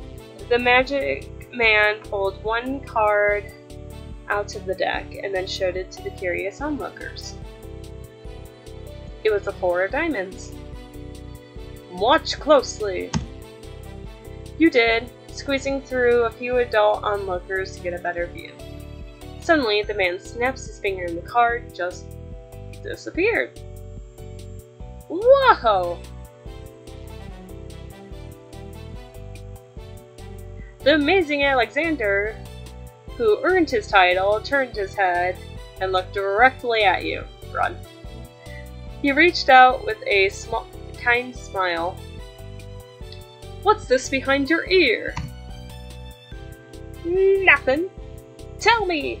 You back away. Nothing? It was true. You didn't keep anything there. He smelled like popcorn and candy when he stepped closer, and you wrinkled your nose in confusion as you watched him. You felt a tug, and then he pulled the 4 of diamonds out from behind your ear. What?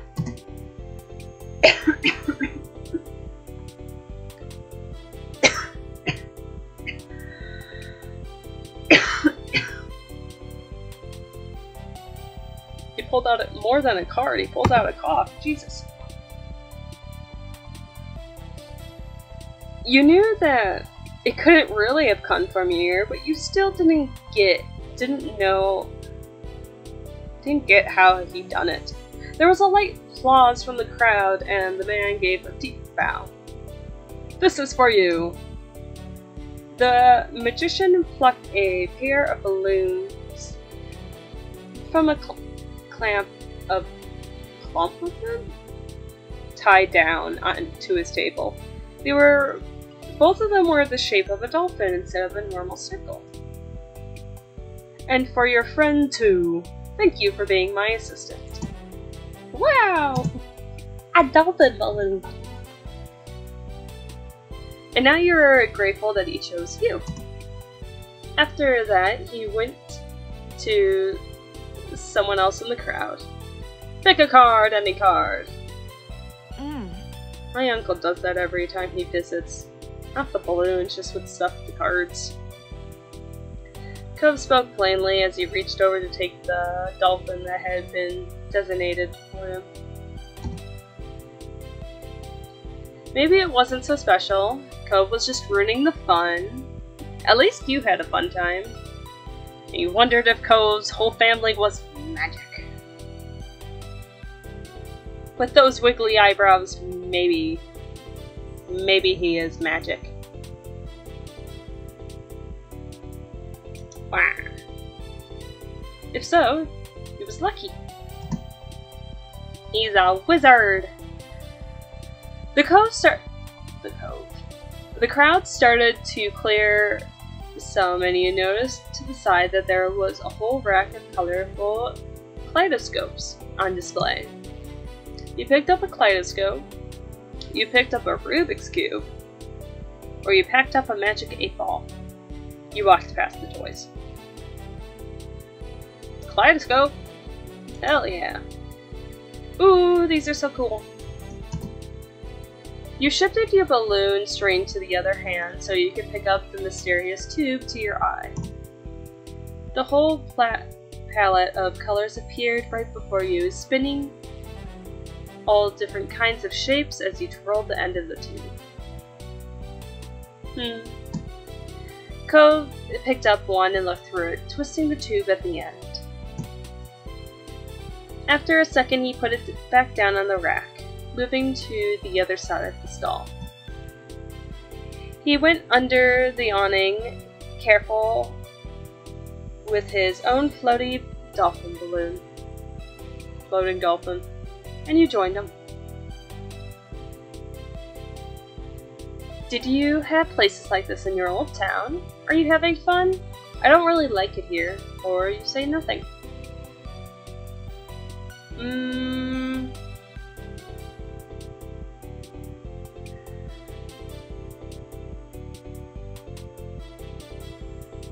I can ask about his old town, or I can just say if he's having fun. I think I'm just gonna ask if he's having fun. Yeah, okay, cool. You smile, you return a smile, happy to hear. Sweet. When Cove moved towards the stall nearby, you followed him beside him. Oh! Look at the little cute charms. While Cove looked at the sand pails, you were drawn to the table of colorful keychains laid out. They were sewn in shapes of sea creatures, and the plaque read handmade, standing proudly in front. Turtle. The turtle. There were lots of different types. You saw a dolphin, a shark, a crab, and a turtle. You picked up the dolphin, you picked up the shark, or you picked up the crab, or the turtle. Dolphin. Your hand stopped on the dolphin and it looked similar to your balloon animal. It was made of bright material that caught the sunlight when you picked it up. You remember once seeing a pod of dolphins swimming out in the distance at the beach. jumping out of the water, splashing as they dived back into it. That was a great day. You were instant enamored. Checking the price, your heart fell. $6. You don't know much about money, but you thought it was a lot to spend on one thing. $6 whole. Oof. You rarely had any more than $5 bills in your name. Is that what you want? Huh? Oh. It's $6 and I didn't bring any money. Alright. That's fine. Really? Really? Are you sure? Hooray! You don't have to. I don't want you to get it for me. Really? Really? That's what I'm going with. Cove took the keychain from your hands, and that was that. He was holding a small yellow bucket for himself too. It's cool. You should get it. You smiled, pleased to have things work out. It was nice of Cove's dad to let Cove buy something for you too. You had to remember to thank him the next time you saw him. After Cove paid, the two of you stepped out the shore side by side, and your balloon dolphins knocking together and spiraling around in the air. You watch Cove hold up his new pail to his face, examining it thoroughly. Hey, Cove. Yeah. Your dad gives out money a lot, huh? I really like this keychain. Never mind.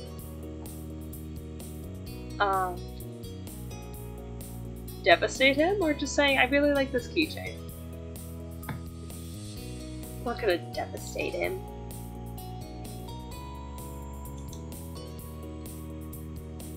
Thank you. Cove looked over, and you held it up so you could see it better. I like it too. Cove looked further down the street where the different food carts were lined up.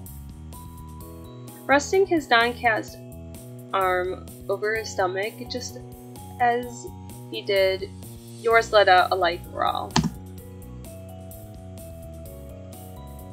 You hadn't eaten breakfast. After all of this wandering around, you were definitely ready for some lunch. Let's get some food. Yeah. The two of you wandered a short while, looking at all the delicacies that were available. Everything looked delicious as the different smells, both sweet and salty, wafted over to you. Your stomachs growled even louder. After passing hot dogs, snow cones, ice cream, pizza, both of you agreed on pretzels. And now I'm hungry. I ate dinner. Great. Cove got something sweet and cinnamony, and you got, oh yeah! Get the same cinnamon pretzels! Screw salt, cinnamon pretzels! You licked your lips hungry as the vendor handed your pretzels over, ready to take a big bite. Your moms didn't like you eating too much sugar, but this was a special occasion. A special occasion. The little cup of icing looked too delicious to pass on. You found an empty table close enough to the beach that the grit of sand made a terrible noise when you dragged the chairs out to sit down. These balloons make it kind of hard to eat. Cove placed his bucket on the table as he stared at his balled-up hand wrapped around the string. You opened your mouth to agree before an idea hit you. I know. After carefully placing your pretzel somewhere where it wouldn't get sandy, you tugged the balloon dolphin out of Cove's hand, tied it in a delicate bow around his wrist. Oh. Cove bounced his arm up and down in place, testing the stability of your knot. After watching his balloon jolt around but remained attached, he smiled satisfied. Can you do it for me? He repeated the ritual, Cove struggling somewhat with the cast restricting his fingers on one hand, and the string had already tingled around the other. But the action made you feel strangely happy. You couldn't look him in the eyes. Oh wow. Okay. She's got a big crush. Got it.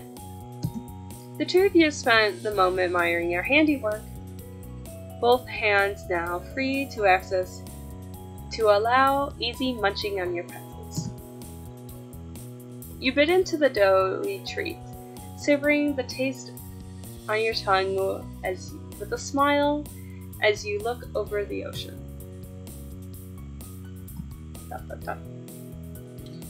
After a time, you finished your pretzels and you were done before Cove. It was not boring having nothing to do. No.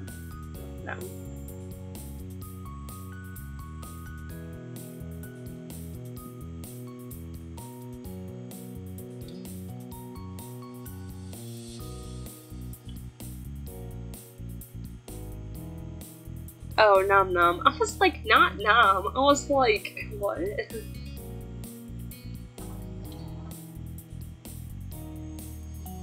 You were done before Cove. It was boring not having anything to do. You pulled up the string of your balloon to bring it back down to your level, and then you held the dolphin in your hands, manipulating it into making it look like it was jumping through the air.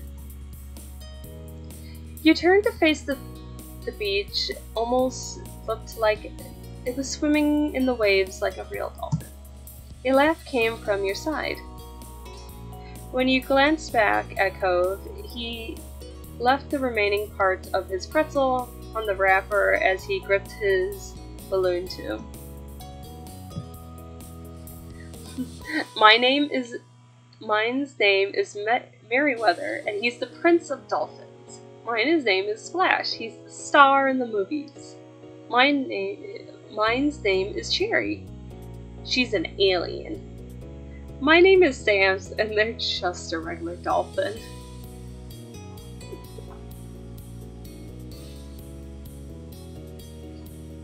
Merryweather! To be honest, it probably would have been like Splash or like some silly thing. Merryweather. He wears a crown made of seaweed, and all his friends are merfolk. Every now and then, he will make friends with a kid and let them ride on his back. You sighed, wishing you could meet a real dolphin like Merryweather. What's yours? Cove considered this question, placing a balloon against the table, resting his free arm across the contemplation? In contemplation? Okay. It's with a loud pop. The balloon explodes into ribbons.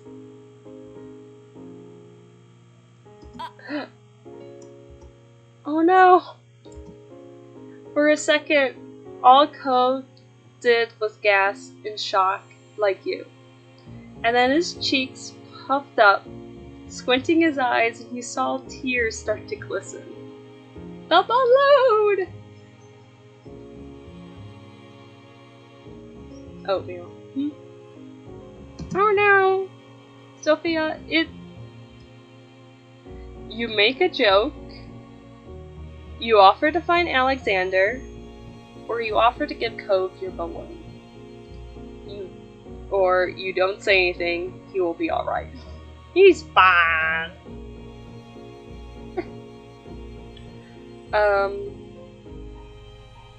I can give him a balloon.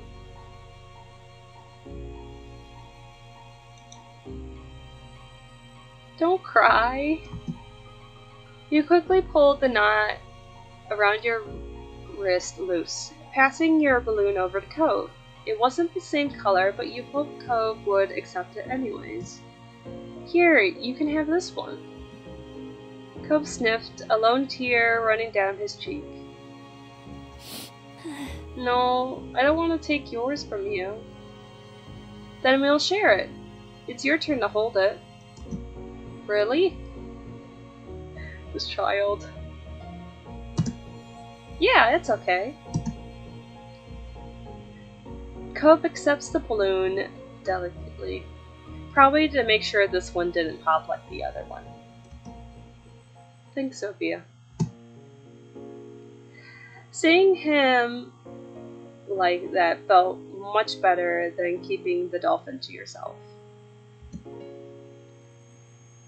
The passing of Cove's balloon was the last major event of your adventure.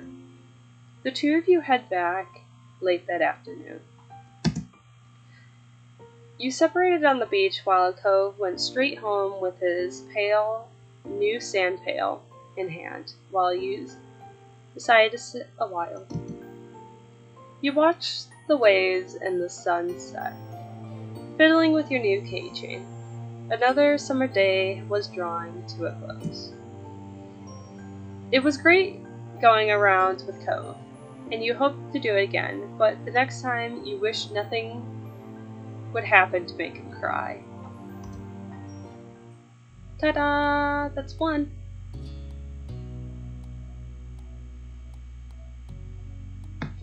Alright.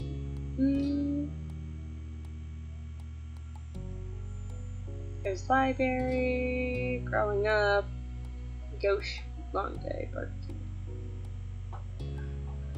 Eeny, miny, moe, catch a dragonfly, so 50 hours, let him go. Eeny, meeny, miny, moe. Barbecue.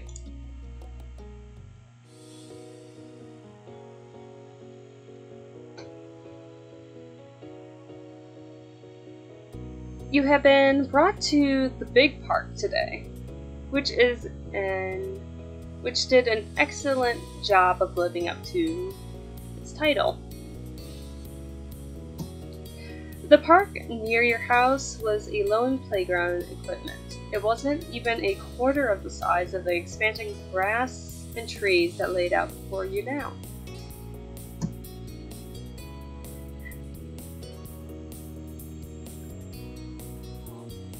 As it was in the next town over and too far for you to walk by yourself.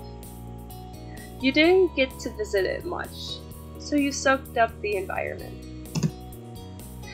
Another difference between this park and the one in your neighborhood was that this one had visitors other than you, Lizzie, Shiloh, and Cove.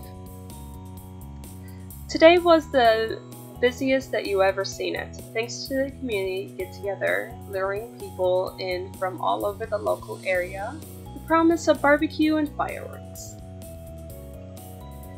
Your family and Cove's were just two of many, what seemed like a dozen of cars that were parked up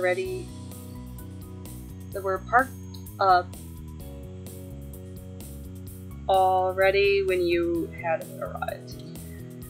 Oh, English! You saw Cove hesitate as he took in the growing gaggling glee of strangers, but your mommy, Lizzie, bounced on the balls of her feet, barely containing her excitement. The crowd made you nervous. You couldn't wait for fireworks. You looked forward to meeting more kids. You'd rather stayed at home. Your tummy was already rumbling for the food to come. Even if it was bigger, this park was not as special as the one at home.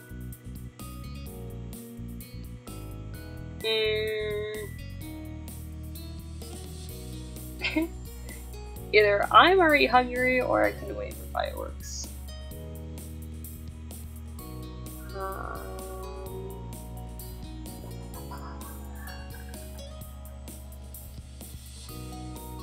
I'm actually hungry, so I'm hungry. It was going to be so good. Mommy had told you that people were running the community event weren't charging for it, but she wanted to give them something in return. Which is why you hadn't been allowed to touch the beautifully iced cupcakes that she was carrying on her lap on the drive over. It was a special treat for them.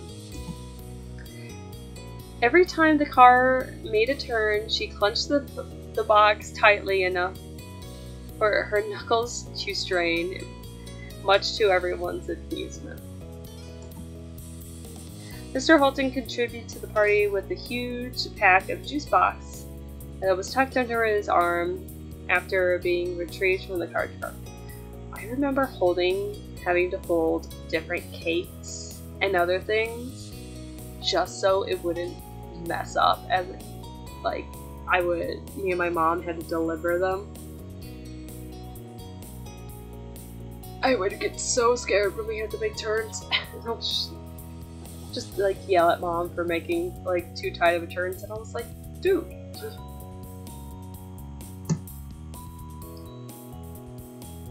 You bet there had been no such dramatics around that cargo getting here in one piece. But the box did lack the beautiful shimmer of Mom's treasured cupcakes. Okie Mom's truck. dokie. Everyone set? Should be. Cove, did you put sunscreen on before we left? Yeah, I always do. You don't have to tell me. Mr. Code deflated. His attempt at caring for his son's rebuttal. He's triumphant with a smile. Good kid. I don't want you getting burned or dehydrated either. It will be a busy day. Well, I don't think there's going to be any risk on that second part. Mom nodded at the tables ahead, lining with all kinds of food, drinks, and she was right. There was plenty enough to go around. The parents headed over, with you, Lizzie, and Cove trailing after them. A bunch of grown-ups were clustered around there, chatting, but you were more intrigued of what is on the table. Some of it was familiar: chilled meats, sliced vegetables, big bags of chips.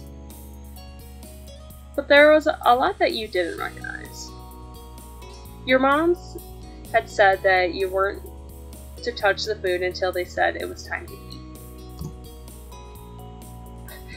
You didn't seem the hard in taking a little. You wanted to listen to your rules. You didn't want to didn't want the risk of getting caught.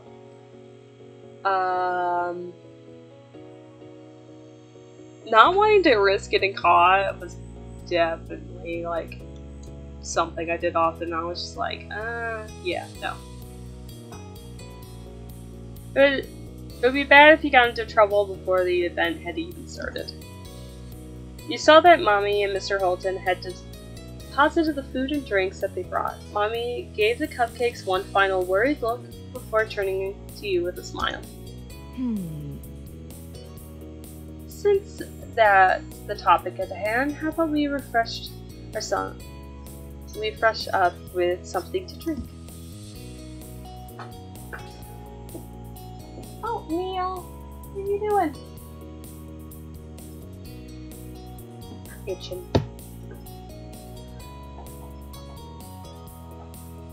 Yeah, that'll be great.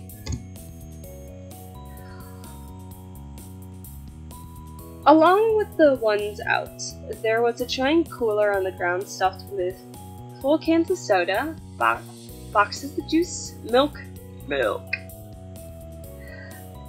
as well as bottles of water. Your drink was... I could be absolute and just go, milk. I'm kidding. Soda.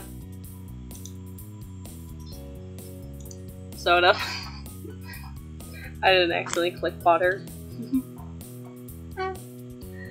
The bubbles of soda tickled your nose as you gulped it down. It's pop! Don't call it soda, it's pop! Your little group took a break while everyone quenched their thirst. Mr. Holton smacked his lips.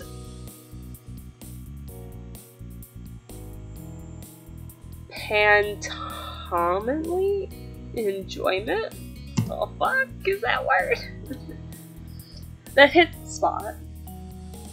But you kids should go have fun. You can take your stuff with you and join the other kids in playing games. Just don't go too far from the tables. We'll keep an eye out, so don't even think about sneaking off. We're not going to another part of the park today.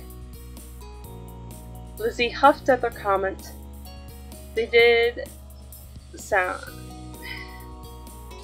sound direct at her, but she scanned the surroundings, nodding her head towards the group of kids, like in the general direct of their battle. Fucking hell. She points that way. Come on! Come on, let's go over there. Cove's mouth was downturned as he looked from his parents to the other adults to the new kids, clearly not favoring either option.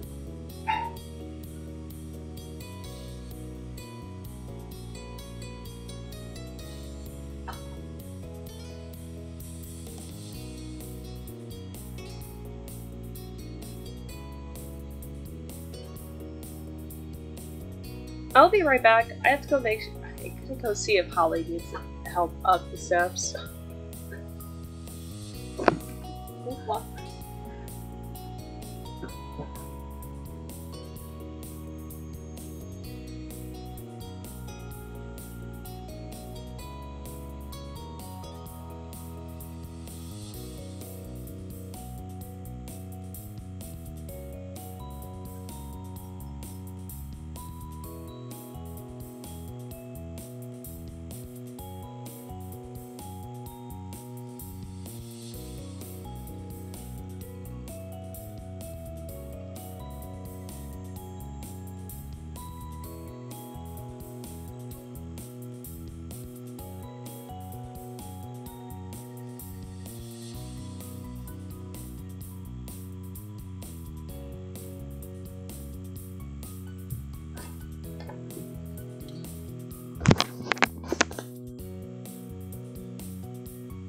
She did. I'm back.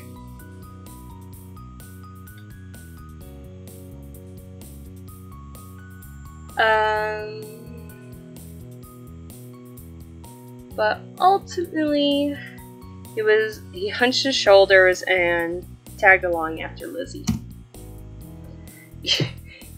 You went to go play with the other kids too, or you stuck by your parents? To the kids! You followed after Lizzie and Cove, who were waiting for you on the outskirts of the group of parents. I almost said patients. Hurry up! You picked up the pace, moving into a jog. But when Lizzie pelted away at full speed, you and Cove had no choice but to break out into a run. The other kids were far out in the field. Still, at your speed, it wasn't long until you reached them. As soon as you approached, they turned around to greet the newcomers. Hi. I'm Lizzie. This is my little sister Sophia, and the one with the cast is Cove. Hi. Cove simply lifted a hand in greeting.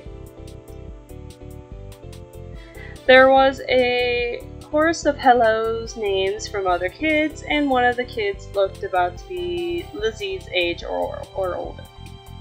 A couple seemed to be the same age as you and Cove, and then there was a tiny little thing with his arms folded over his chest. What are you up to? The first kid, a boy with curly black hair and knee-high green sneakers, who introduced himself as Hayden, shrugged as he looked at the others. Not much. The second kid piped up. Lisa had half of her face obscured behind huge glasses she wore. We haven't decided yet. She glanced wistfully over her shoulder. Following her gaze, you saw the spray of water first and hear the shriek as someone got splashed in the face, before you spotted the person shooting them. Some people are playing with water guns, but there aren't any left.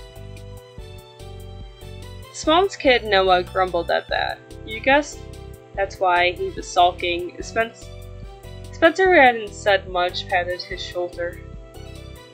These kids had names.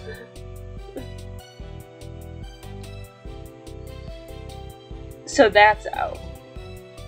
A new kid raced over with a glint in her eyes, her braids streaming behind her, and you spotted the plastic orange pistol in her hand too late when the trigger had already been pressed. Rude.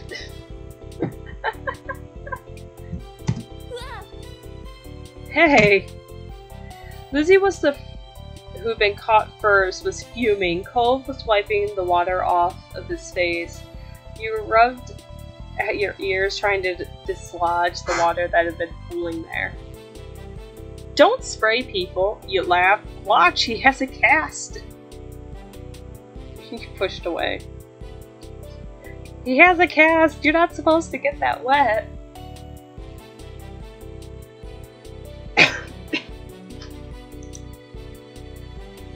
Worried, you look at Cove's plastered arm. You knew that he had to be careful around it with water. It's okay. The girl simply darted off to find more victims, unaffected by your reactions. She didn't mean anything by it. Lizzie Tuft flicked her hair out of her face. The girl not meaning anything by it didn't change the fact that she'd been sprayed. Cove looked similarly unimpressed.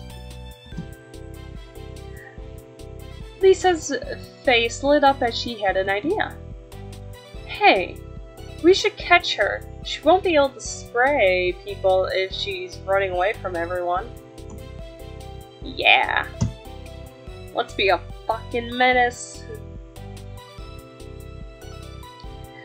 Cove nodded as the other kids murmured their interest, or the lack of it, in the game. Let's do it! That doesn't sound fun to me. Okay, you nodded. No thanks. Let's do it! You joined the group of kids in tearing off after the girl with the pistol. Spotting all of you over her shoulder, she laughed, shot her pistol in the air, and only a couple of drops squeezed out. She swerved, causing discord within your team as someone stood on your foot as you collided with Cove's shoulder. Well, sorry! Cove shot you a smile that gave you a feeling of camaraderie. It's okay. As you closed in on the girl, you weren't alone. Lizzie's face was set with intent, and the two older kids were hot on her heels too. You outran them easily. You outran them with effort. You weren't as fast because they were speedy. You were as fast as them because you weren't fast. You moved to the side to let him pass. You didn't want to win this race.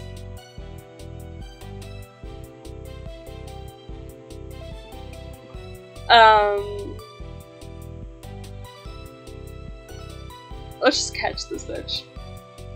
Ha! You rushed right to the head of the pack. You were close, and then you tackled her to the ground.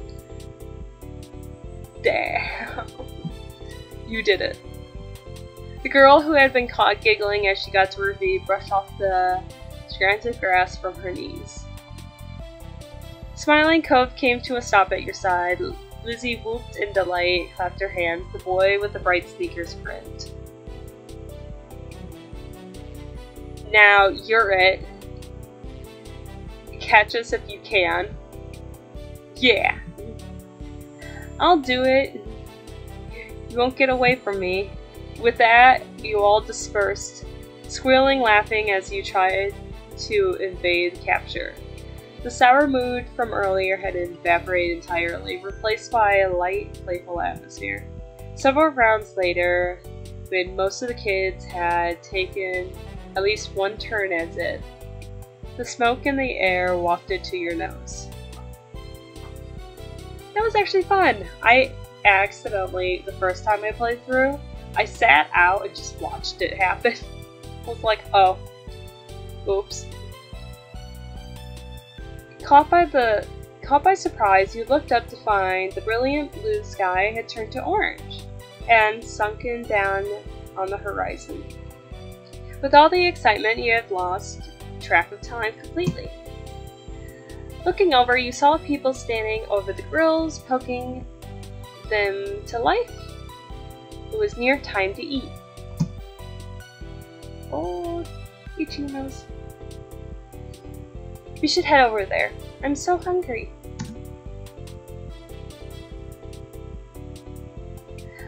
Our parents are at different spots. Yeah. Bye. It was cool playing. Bye. Bye. You waved goodbye to the other group of kids before hurrying over to your parents, Liz and Cove.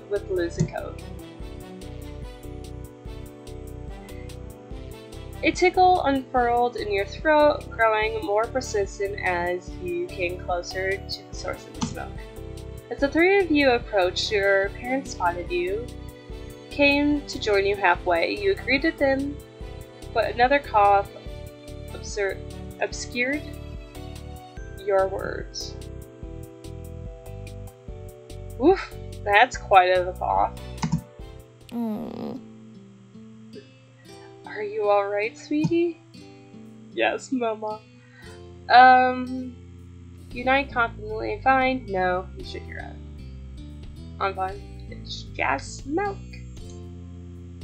Are you sure? No, not really. No one needs to go up to the grill if they don't want to. Just let me know what you need. There was no response from the other two kids here. I can get it myself, Mommy. I can do it? You marched over to the grills. Can you get it for me? Or please, can you get something for me? You hung your head, moving no closer to the smoky grills.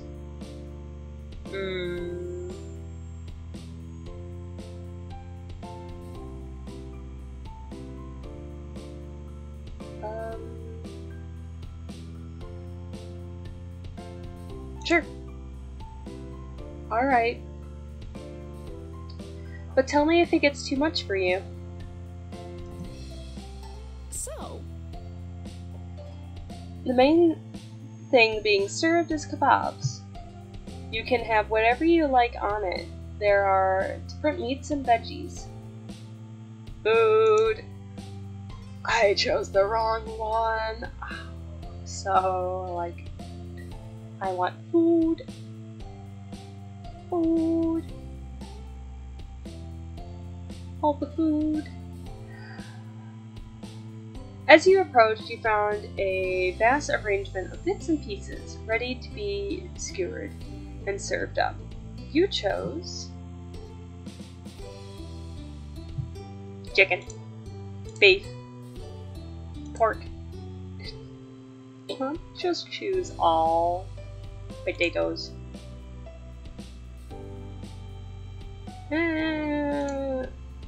That's everything. Sounds good to me. The veggies will be good for you. Order was given. You wait for your food to be ready. Lizzie heads towards you, having issued her own request. Hi again. I heard what you ordered. I'm getting chicken kebab with all 3 colors of peppers. Cool. I don't like peppers. Noticing that Kova approached, she turned to him. What are you having? Why? Why does it matter? I don't know. I'm just asking. I'm getting beef and shrimp with all the vegetables except onions. Lizzie hummed while evaluating his response. That's okay, I guess, but chicken's definitely the better one. I just picked most of all the meat besides shrimp. Then you can eat all the chicken. I'm going to. The sass. I want some chicken too. All the chicken in the world. Chicken first. This is a stupid argument. Chicken is the best choice. I want some chicken too. I added it. Oh yeah, I can let you have some. You're welcome. You're welcome. Rude. I'm just gonna take it. Pull the sibling thing where you lick it to claim that it's yours. Nope. Lizzie peered over the grill where the kebabs were being handed out. A growing assortment of kebabs were collected by your parents' hands. They're coming over! Don't get jealous of mine if you realize that you made the wrong choice, Cove. I didn't make the wrong choice. Ooh. There isn't a wrong choice. We all make good choices. Same to you, Lizzie. You sigh.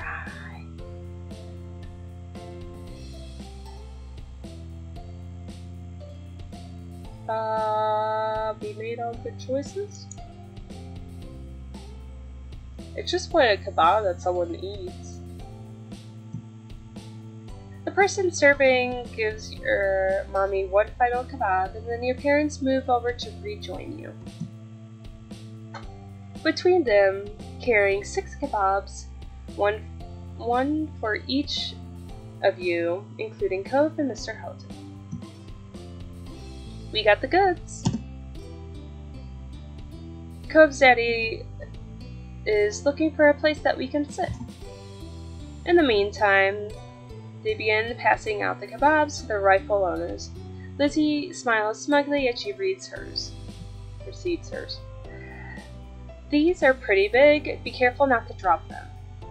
And try not to poke yourselves with the ends either. They're sharper than you might think. Hearing that, you tentatively push the tip of your skewer to the finger and felt the point of a newly sharpened pencil. Although it didn't hurt, you wouldn't want it to scrape the roof of your mouth or jab your tongue. Mommy clucked her tongue.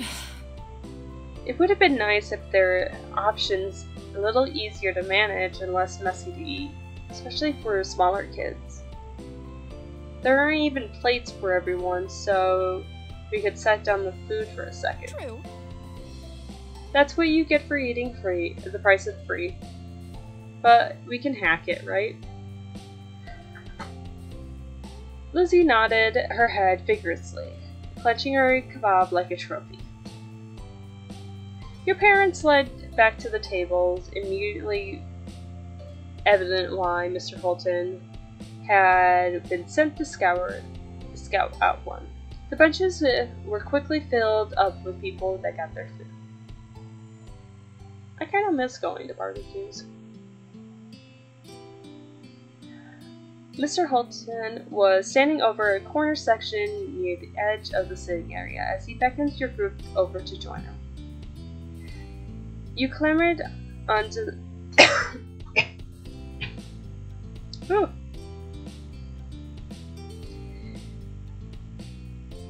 clambered onto the bench, taking care of not to let your kebab slip from your fingers. Cove took a seat next to you, and Lizzie took the other side. Your mom passed the final unclaimed kebab to Mr. Holton. Thank you. This looks delicious. Thank you for getting us a space out here. Everyone tucked into their food as you gobbled it up eagerly. Only partly obstructed by the awkwardness of eating the skewer. Running around with the other kids had helped you work up an appetite. Mr. Holton, what do you do? Well... I do lots of things. Do you play golf? Only if you count mini golf. Me. One look at Lizzie's stricken face confirmed that she did not. She could enjoy the occasional round of mini golf, especially if she had an audience to impress, but your sister took her passion very seriously. Even then, it's been years since I gave it a shot. Cove groaned at the feasible pun. Oh, I just realized it was a pun. Mom chuckled, and you were unsure if she was responding to the joke, Cove's ignorance, or Lizzie's offense. Don't worry about it. Just as well, she will be dragging you down to the green every week. That's because I got dedication. You need a good drive or two to get far. Mr. Holton nodded, clicking his tongue in appreciation. Cove looked from his father to your sister, lost in conversation. Outclassed with golf and wit. I don't get it. A drive is a type of golf shot. You should really give real golf a try. Maybe I will teach you a few tricks. Some tricks. This sassy sister of mine. Oh, stretch.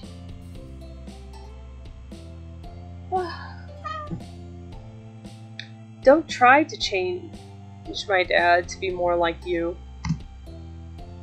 Lizzie gave Cove a dirty look at Big Accusation.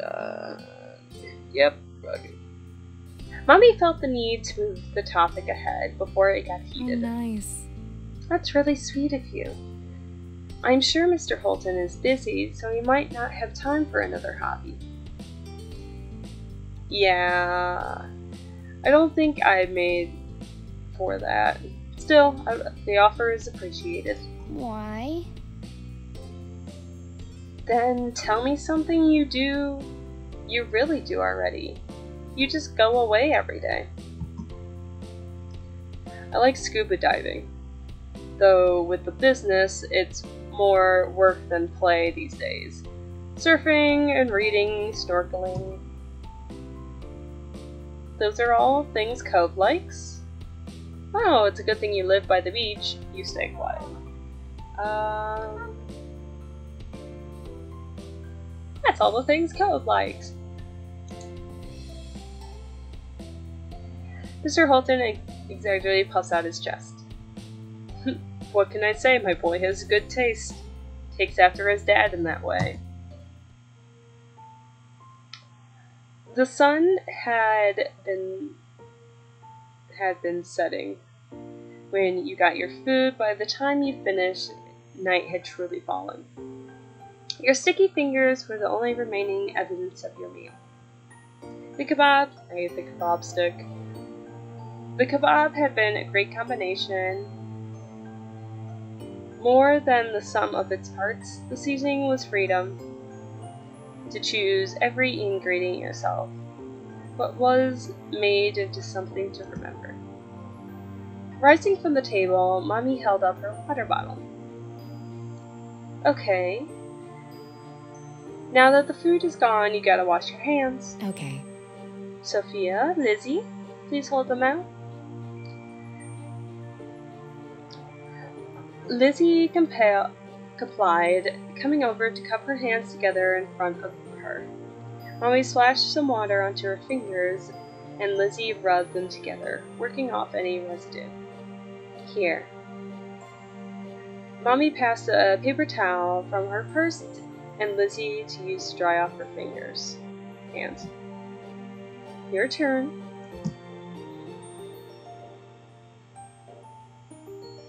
You held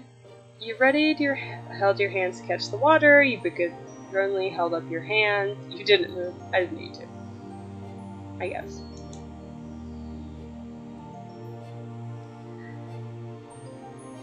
Capping Lizzie, you washed your hands, taking care to clean every crevice between your fingers and wiping them dry. Nearby, Cove had taken his own course of action and was wiping it on his pants, leaving a stain where his fingers had been, and Mr. Holton shaking his head. Come on. Let's clean that off, pal. He scrubbed the fabric with a scrunched up napkin. Dad, it's not that bad. That's me. I always wipe any whatever on my pants, and I'm just like, yep, that's good enough. I'm like, I'll wash them later. When everyone was cleaned up, or as clean as they could be with limited facilities, Mom spoke up. Let's go. Let's go make one check at the coolers, restock on drinks before the fireworks show. No time. We have to get a good spot. Everywhere's gonna be taken. How about I go save the space again? You guys can meet up with me in the field after getting the drinks. Then I'll go with Cove's dad. I'll find the perfect place. Okay. Sure, I can use an extra pair of eyes. Mommy shook her head ruefully at Lizzie, even more enthusiastic than her usual attitude.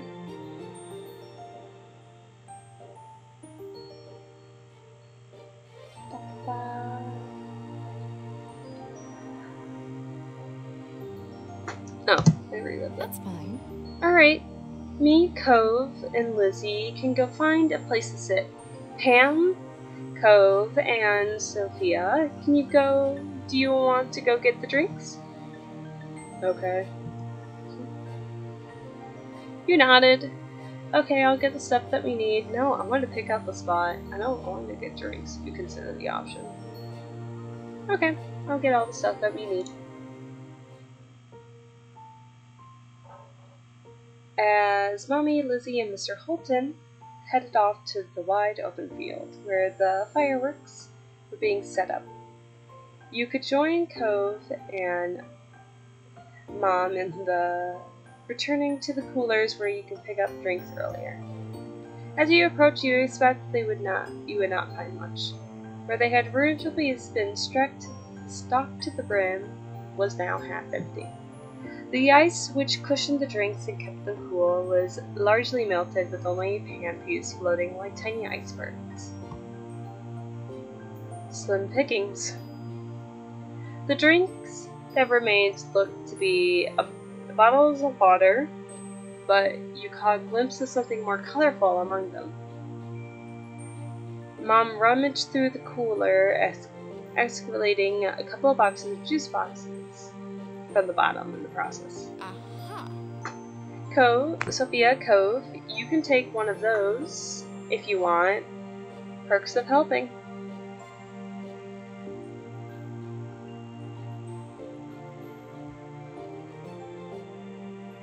I'll take the juice box. Cove hesitated, but decided to take the juice box for himself. When the two of you loaded up on your chosen drinks, plus an extra bottle or two for someone else in the group, Mom's phone began to ring.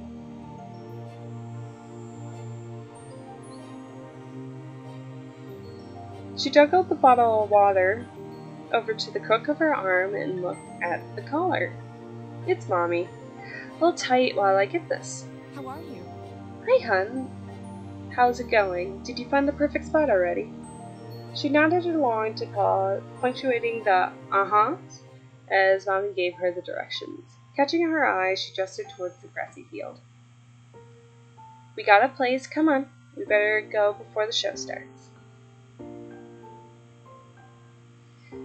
You and Cove jogged after your mother, Mom, who led you to the field and a separate group of people assembling there. Back to the rest of your families. Hello. Hello, we're here, and we come bearing drinks, although there wasn't much left. The three of you handed over the spare drinks. You gave Lizzie a bottle of water, which she only had the eyes for your juice box. It's mine. Sophia and Cove have juice. They helped out to get the drinks. You got to pick where we sat. Don't be selfish. I'm not. Good. Then you can go thank us for bringing your very own water bottle. Thanks. Once everyone had been equipped with the drinks for the big event, you sat on the grass beside Cove, waiting for the magic to begin. Most people in the park had already taken their seats, with a few stragglers silhouetting in the back at the tables in the distance. Few rambunctious kids still dashed about, but their number was steadily decreasing when the parents were calling them back to restore order. Someone bearing a cardboard box was weaving between the groups, pausing every so often, and you nudged Cove and pointed. What are they doing? It looked like they were handing out something. I can't make what it is. What a pickle. I hope it's not drinks. Mommy chuckled, but Lizzie and Cove were now watching the bestower of mysterious good keenly. Are they going to come to us, too? Mom softly placed her hands on top of your sister's shoulder, as she feared Lizzie might bolt over to the stranger. Lizzie did not even glance at her, locked eyes on the potential prize. In that case? I don't know. In that case? We'll have to wait and see. I'm intrigued. What are you passing out? What? Studying the man with the box closely as he gradually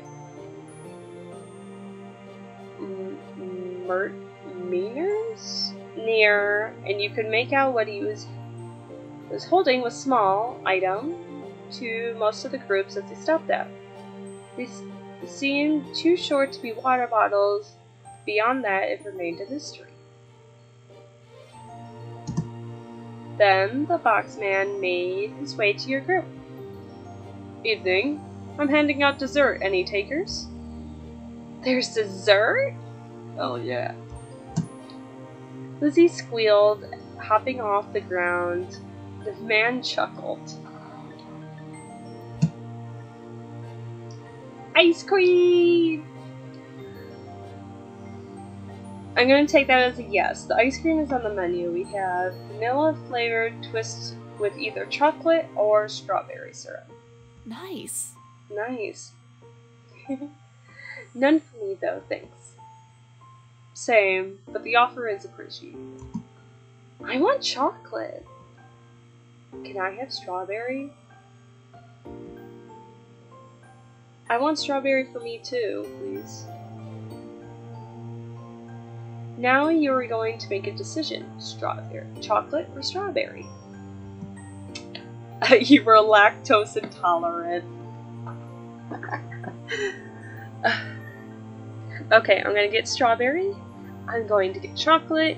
You pulled your mom's shirt and whispered that you want strawberry. You pulled your mom's shirt, whispering that you want chocolate. You didn't want either. But pulling the mom's shirt is such a kid thing to do. It's like, I don't want to talk to this person. You tell me what I want. I'm gonna get chocolate. Chocolate! Now I kinda want ice cream. I don't have chocolate ice cream though.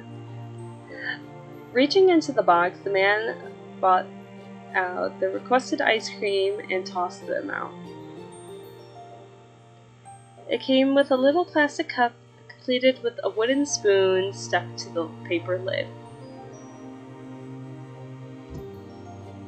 The condensation wet your fingers in a pleasant way. Thank you. Kids, are you gonna thank the nice man too? There was a chorus of thanks, and he cordially nodded, walking off to the next group. The man couldn't spend much time with each group considering how many he had to get to. He must have a lot of ice cream. You peeled back the tab that covered the ice cream and got right to your unexpected treat. It tasted amazing. Lizzie was definitely enjoying hers and Cove too. You couldn't help think about how Cove had strawberry while you had chocolate. Can I try yours? Want a bite of mine? But you didn't mention this out loud.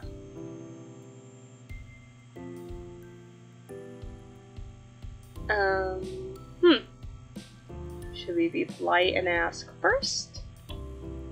If you want a bite of ours?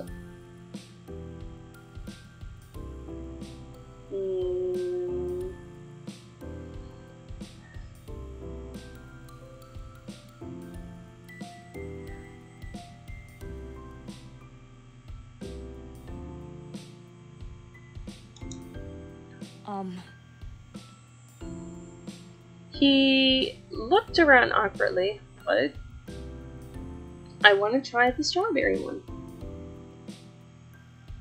He smacked his lips together tightly, nodded, scooped out a chunk of ice cream before holding it out to you, and you gladly took it. It was gone in one bite. Thanks, it was good, or thanks, you can try mine too. It's only fair to share. Oh, okay. You caught a bit of ice cream and made sure to hit the chocolate swirl, distinguishing it from Cove's. Held it out to him as he nibbled on it. Oh. Mommy was gazing at the two of you. Her mouth was an open smile as she was about to say something, but Mommy tugged on her collar. Don't embarrass them. Hey, if you're sharing, I'll take some. You don't need to, we both have the same flavor. Did she get strawberry too? Was I the only one who got chocolate?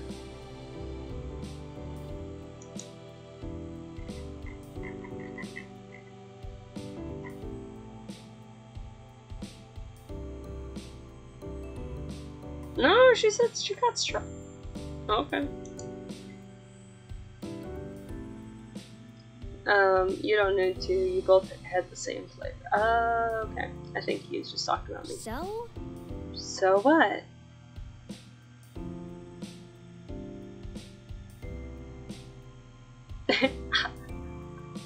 I can just tell my sister no.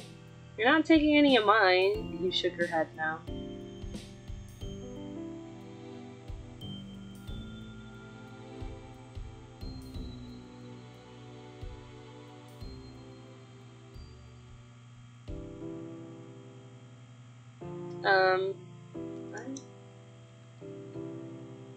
Thank you, you're the best! She enthusiastically takes a bite of your ice cream before then offering you a bite of hers in exchange, even though, in the end, that kind of made it pointless. You just ate chocolate ice cream out of a different cup. Your mom did like to say that thought counts, though.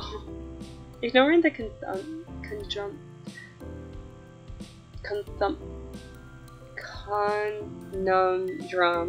thank you, Lizzie turned her attention back to her own cup of ice cream. Lizzie munched away happily, ultimately didn't succeed in monopolizing her attention. Eyes wide, she looked at her mom and pulled on her pants. Please! I didn't get any strawberry. Can I have some of yours, please? Of course. Sweetie. Lizzie cooed in excitement as Mommy presented her a little dollop of ice cream in the syrup mixture.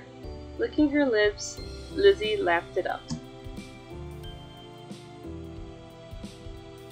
Mommy, come on now. Lizzie has all the ice cream that she needs.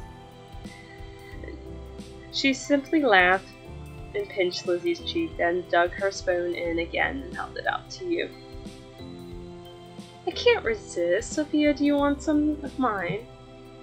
She got a whole cup of ice cream to eat already, and had a bite of Cove's and Lizzie's. I think that's plenty.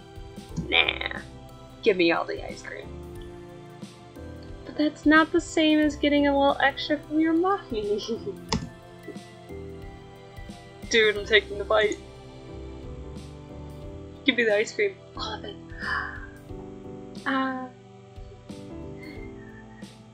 You ate the treat being offered, much to Mommy's choking and Mommy's delight. Cove watched the exchange silently with a blank expression. Mom, on the other hand, shook her head and she smiled, a fond smile on her face. Well, you better give me some at least, too. You could have gotten your own ice cream if you wanted ice cream. What? Oh, what? The kids have ice cream already and they get some of yours to boot and I have nothing? Now when did you decide? Now is when you decide to be firm. Laughing, Mommy fed some ice cream to your sulking mom. She could never actually follow through with being tough. There. All better now? Yes. How about you, Cliff? Would you like some? No, I'm still okay, but thanks for keeping me in mind. Feed the daddy. Feed him. Cove, it's only fair that you get a choice, too. Cove shook his head firmly, concentrating on his own cup. Mommy smiled. Okay, as long as no one's feeling left out. I would not share as a kid. I would just... The ice cream is mine. No. Mommy was always nice to everyone. Fireworks! Ooh. Then the first firework cut through the sky, whistling as it ascended until it hit its crescendo with an explosion. The park flashed as a light. Squealing, Lizzie leaped to her feet, forgetting the ice cream tumbling to the ground as the fireworks crackled into tiny drops of glitter in the sky. It's starting!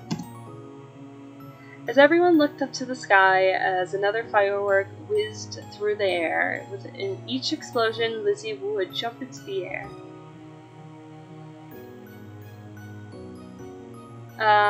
The event was thrilling. It was impossible to tear your eyes away from the scene. The loud noise hurt your ears, and you covered them with your hands. This was kinda neat. You shrunk back, hugging your knees to the chest.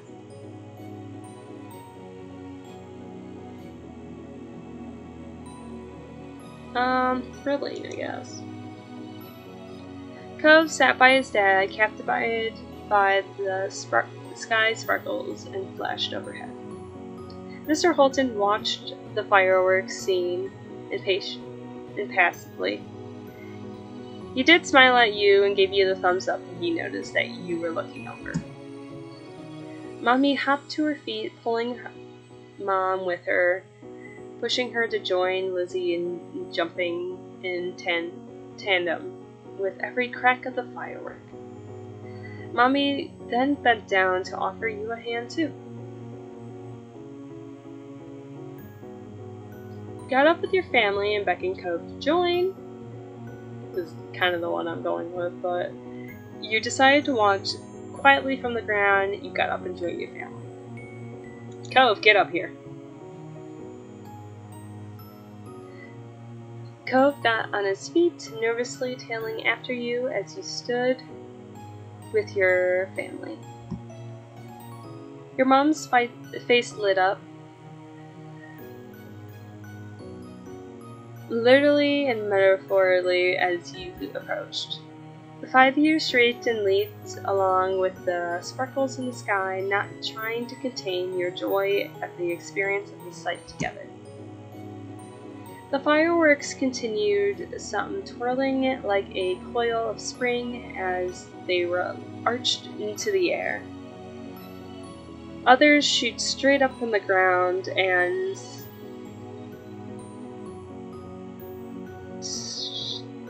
shattering into a million of tiny specks.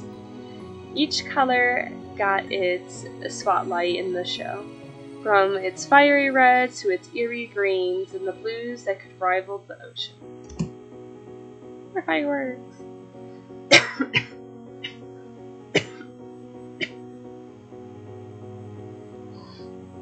The show built up into the grand finale that bloomed over the park, filled every inch of the sky. The twirling lights were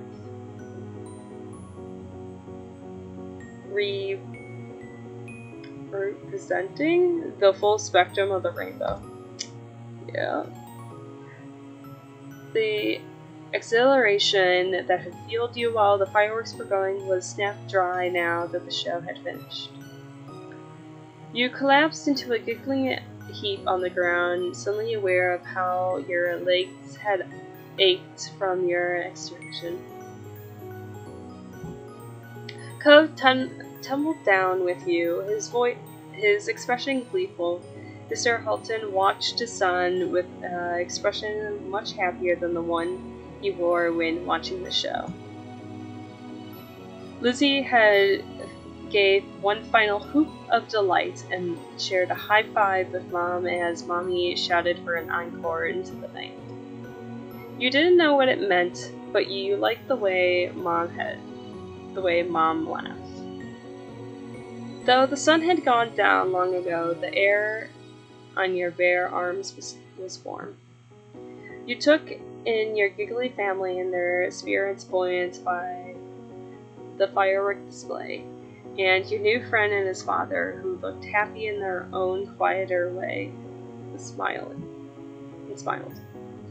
This had been a pretty special night.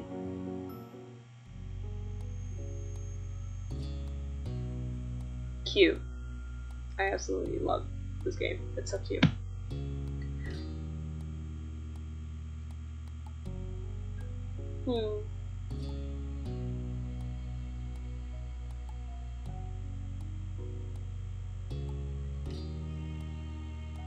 I'm like deciding if I want to continue. I probably should actually just go eat to get some food. We're going to ignore that it's 16.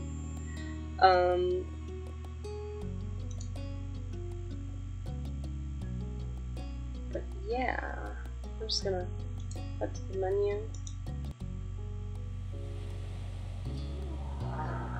Alright, well, that's been fun.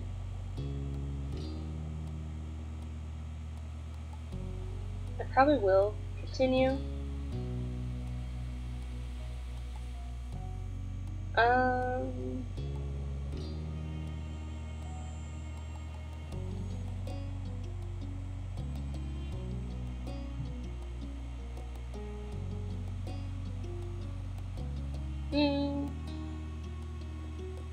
I could raid, but I don't know who.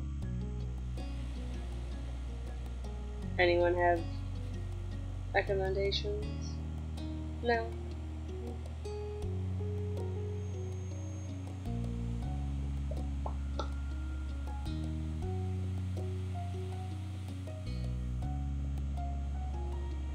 Oh, my foot fell asleep.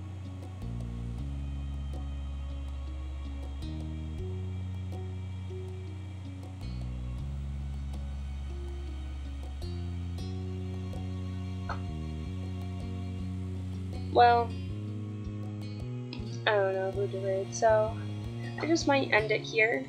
But thank you all for coming out to listen to my terrible reading skills. I'm happy my chat worked, though it didn't disappear like I thought it would. But yeah. Hope everyone has a nice day. Bye.